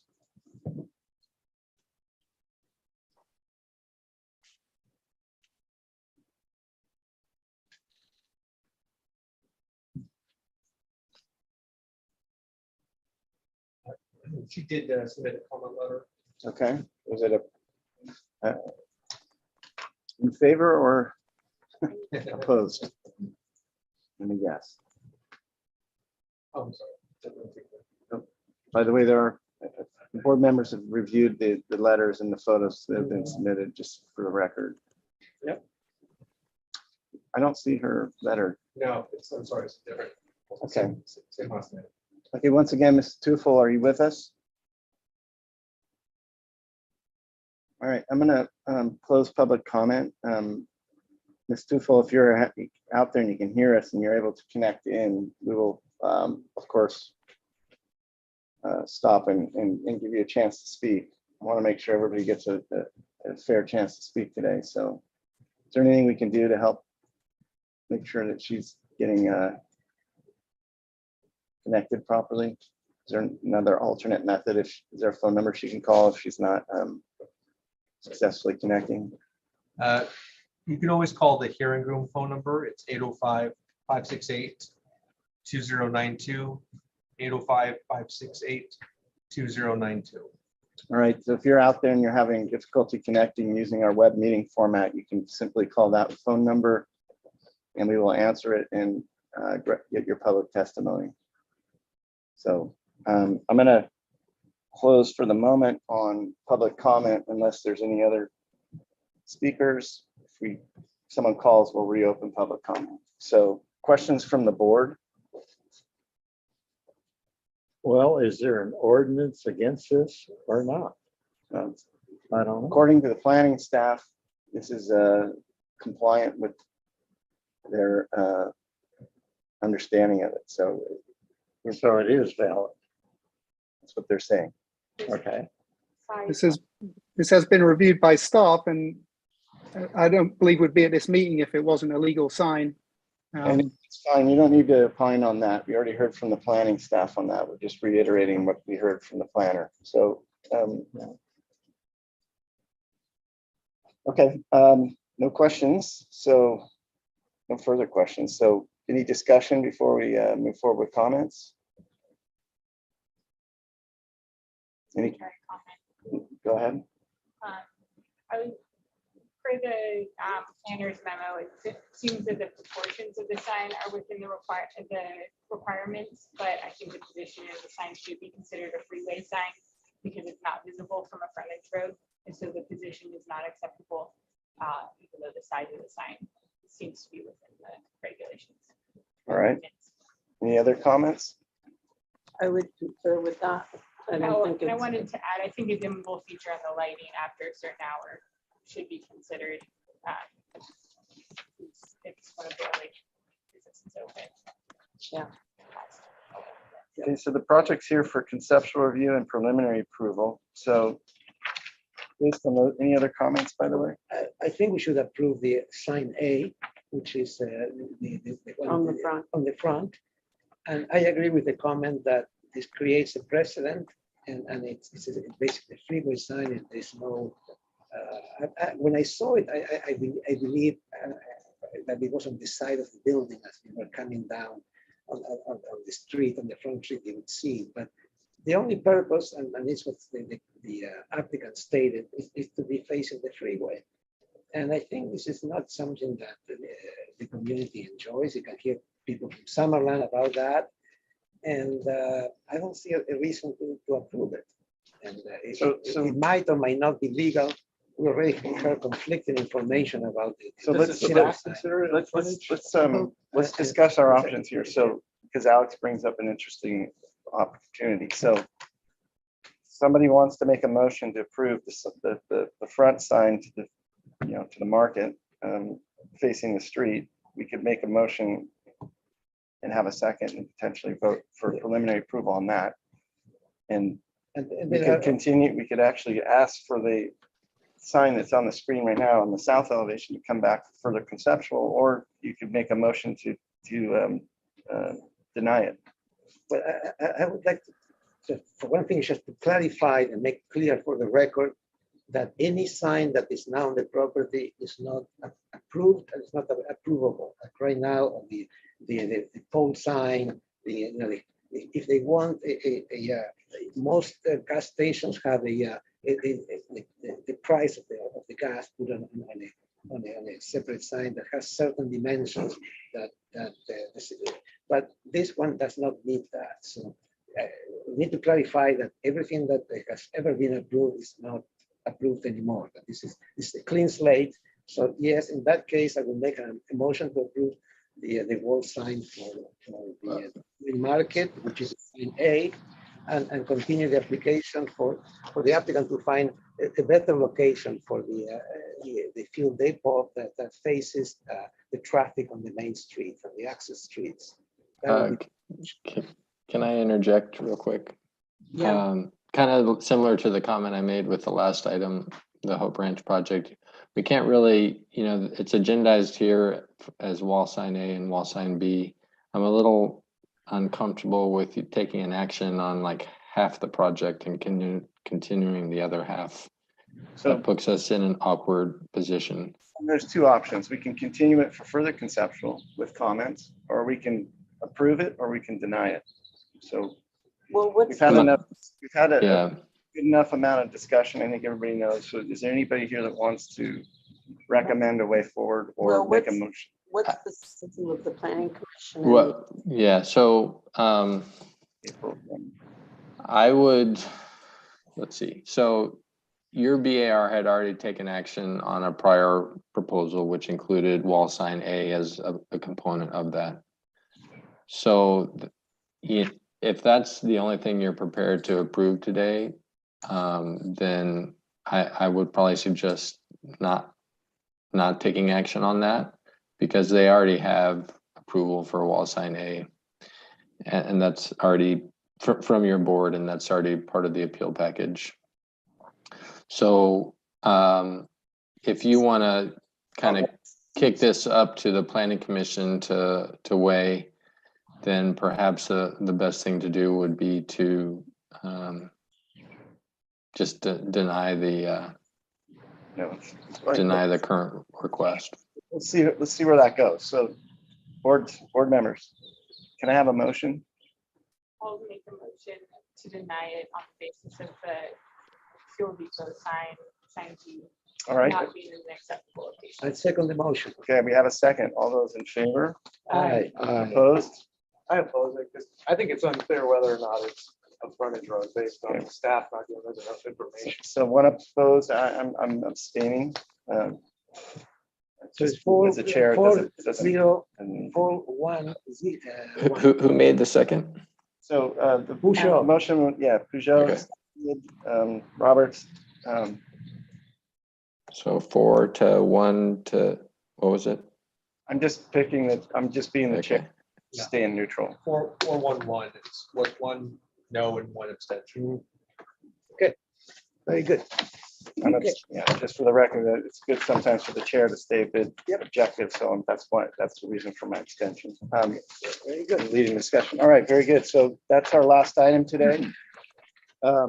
Any discussion before we break away for the day? All right, thanks for the public coming out and speaking and participating in the process. And thanks to David for all the technology and thanks to the planner for hanging in there with us today, Mr. Alex Tuttle. Thank you. Do we have a motion to adjourn? I'll make a motion. I'll second it. John seconds. Okay, all those in favor? All right. All right, we're adjourned. Have a nice day, everybody. Well, we can't hear.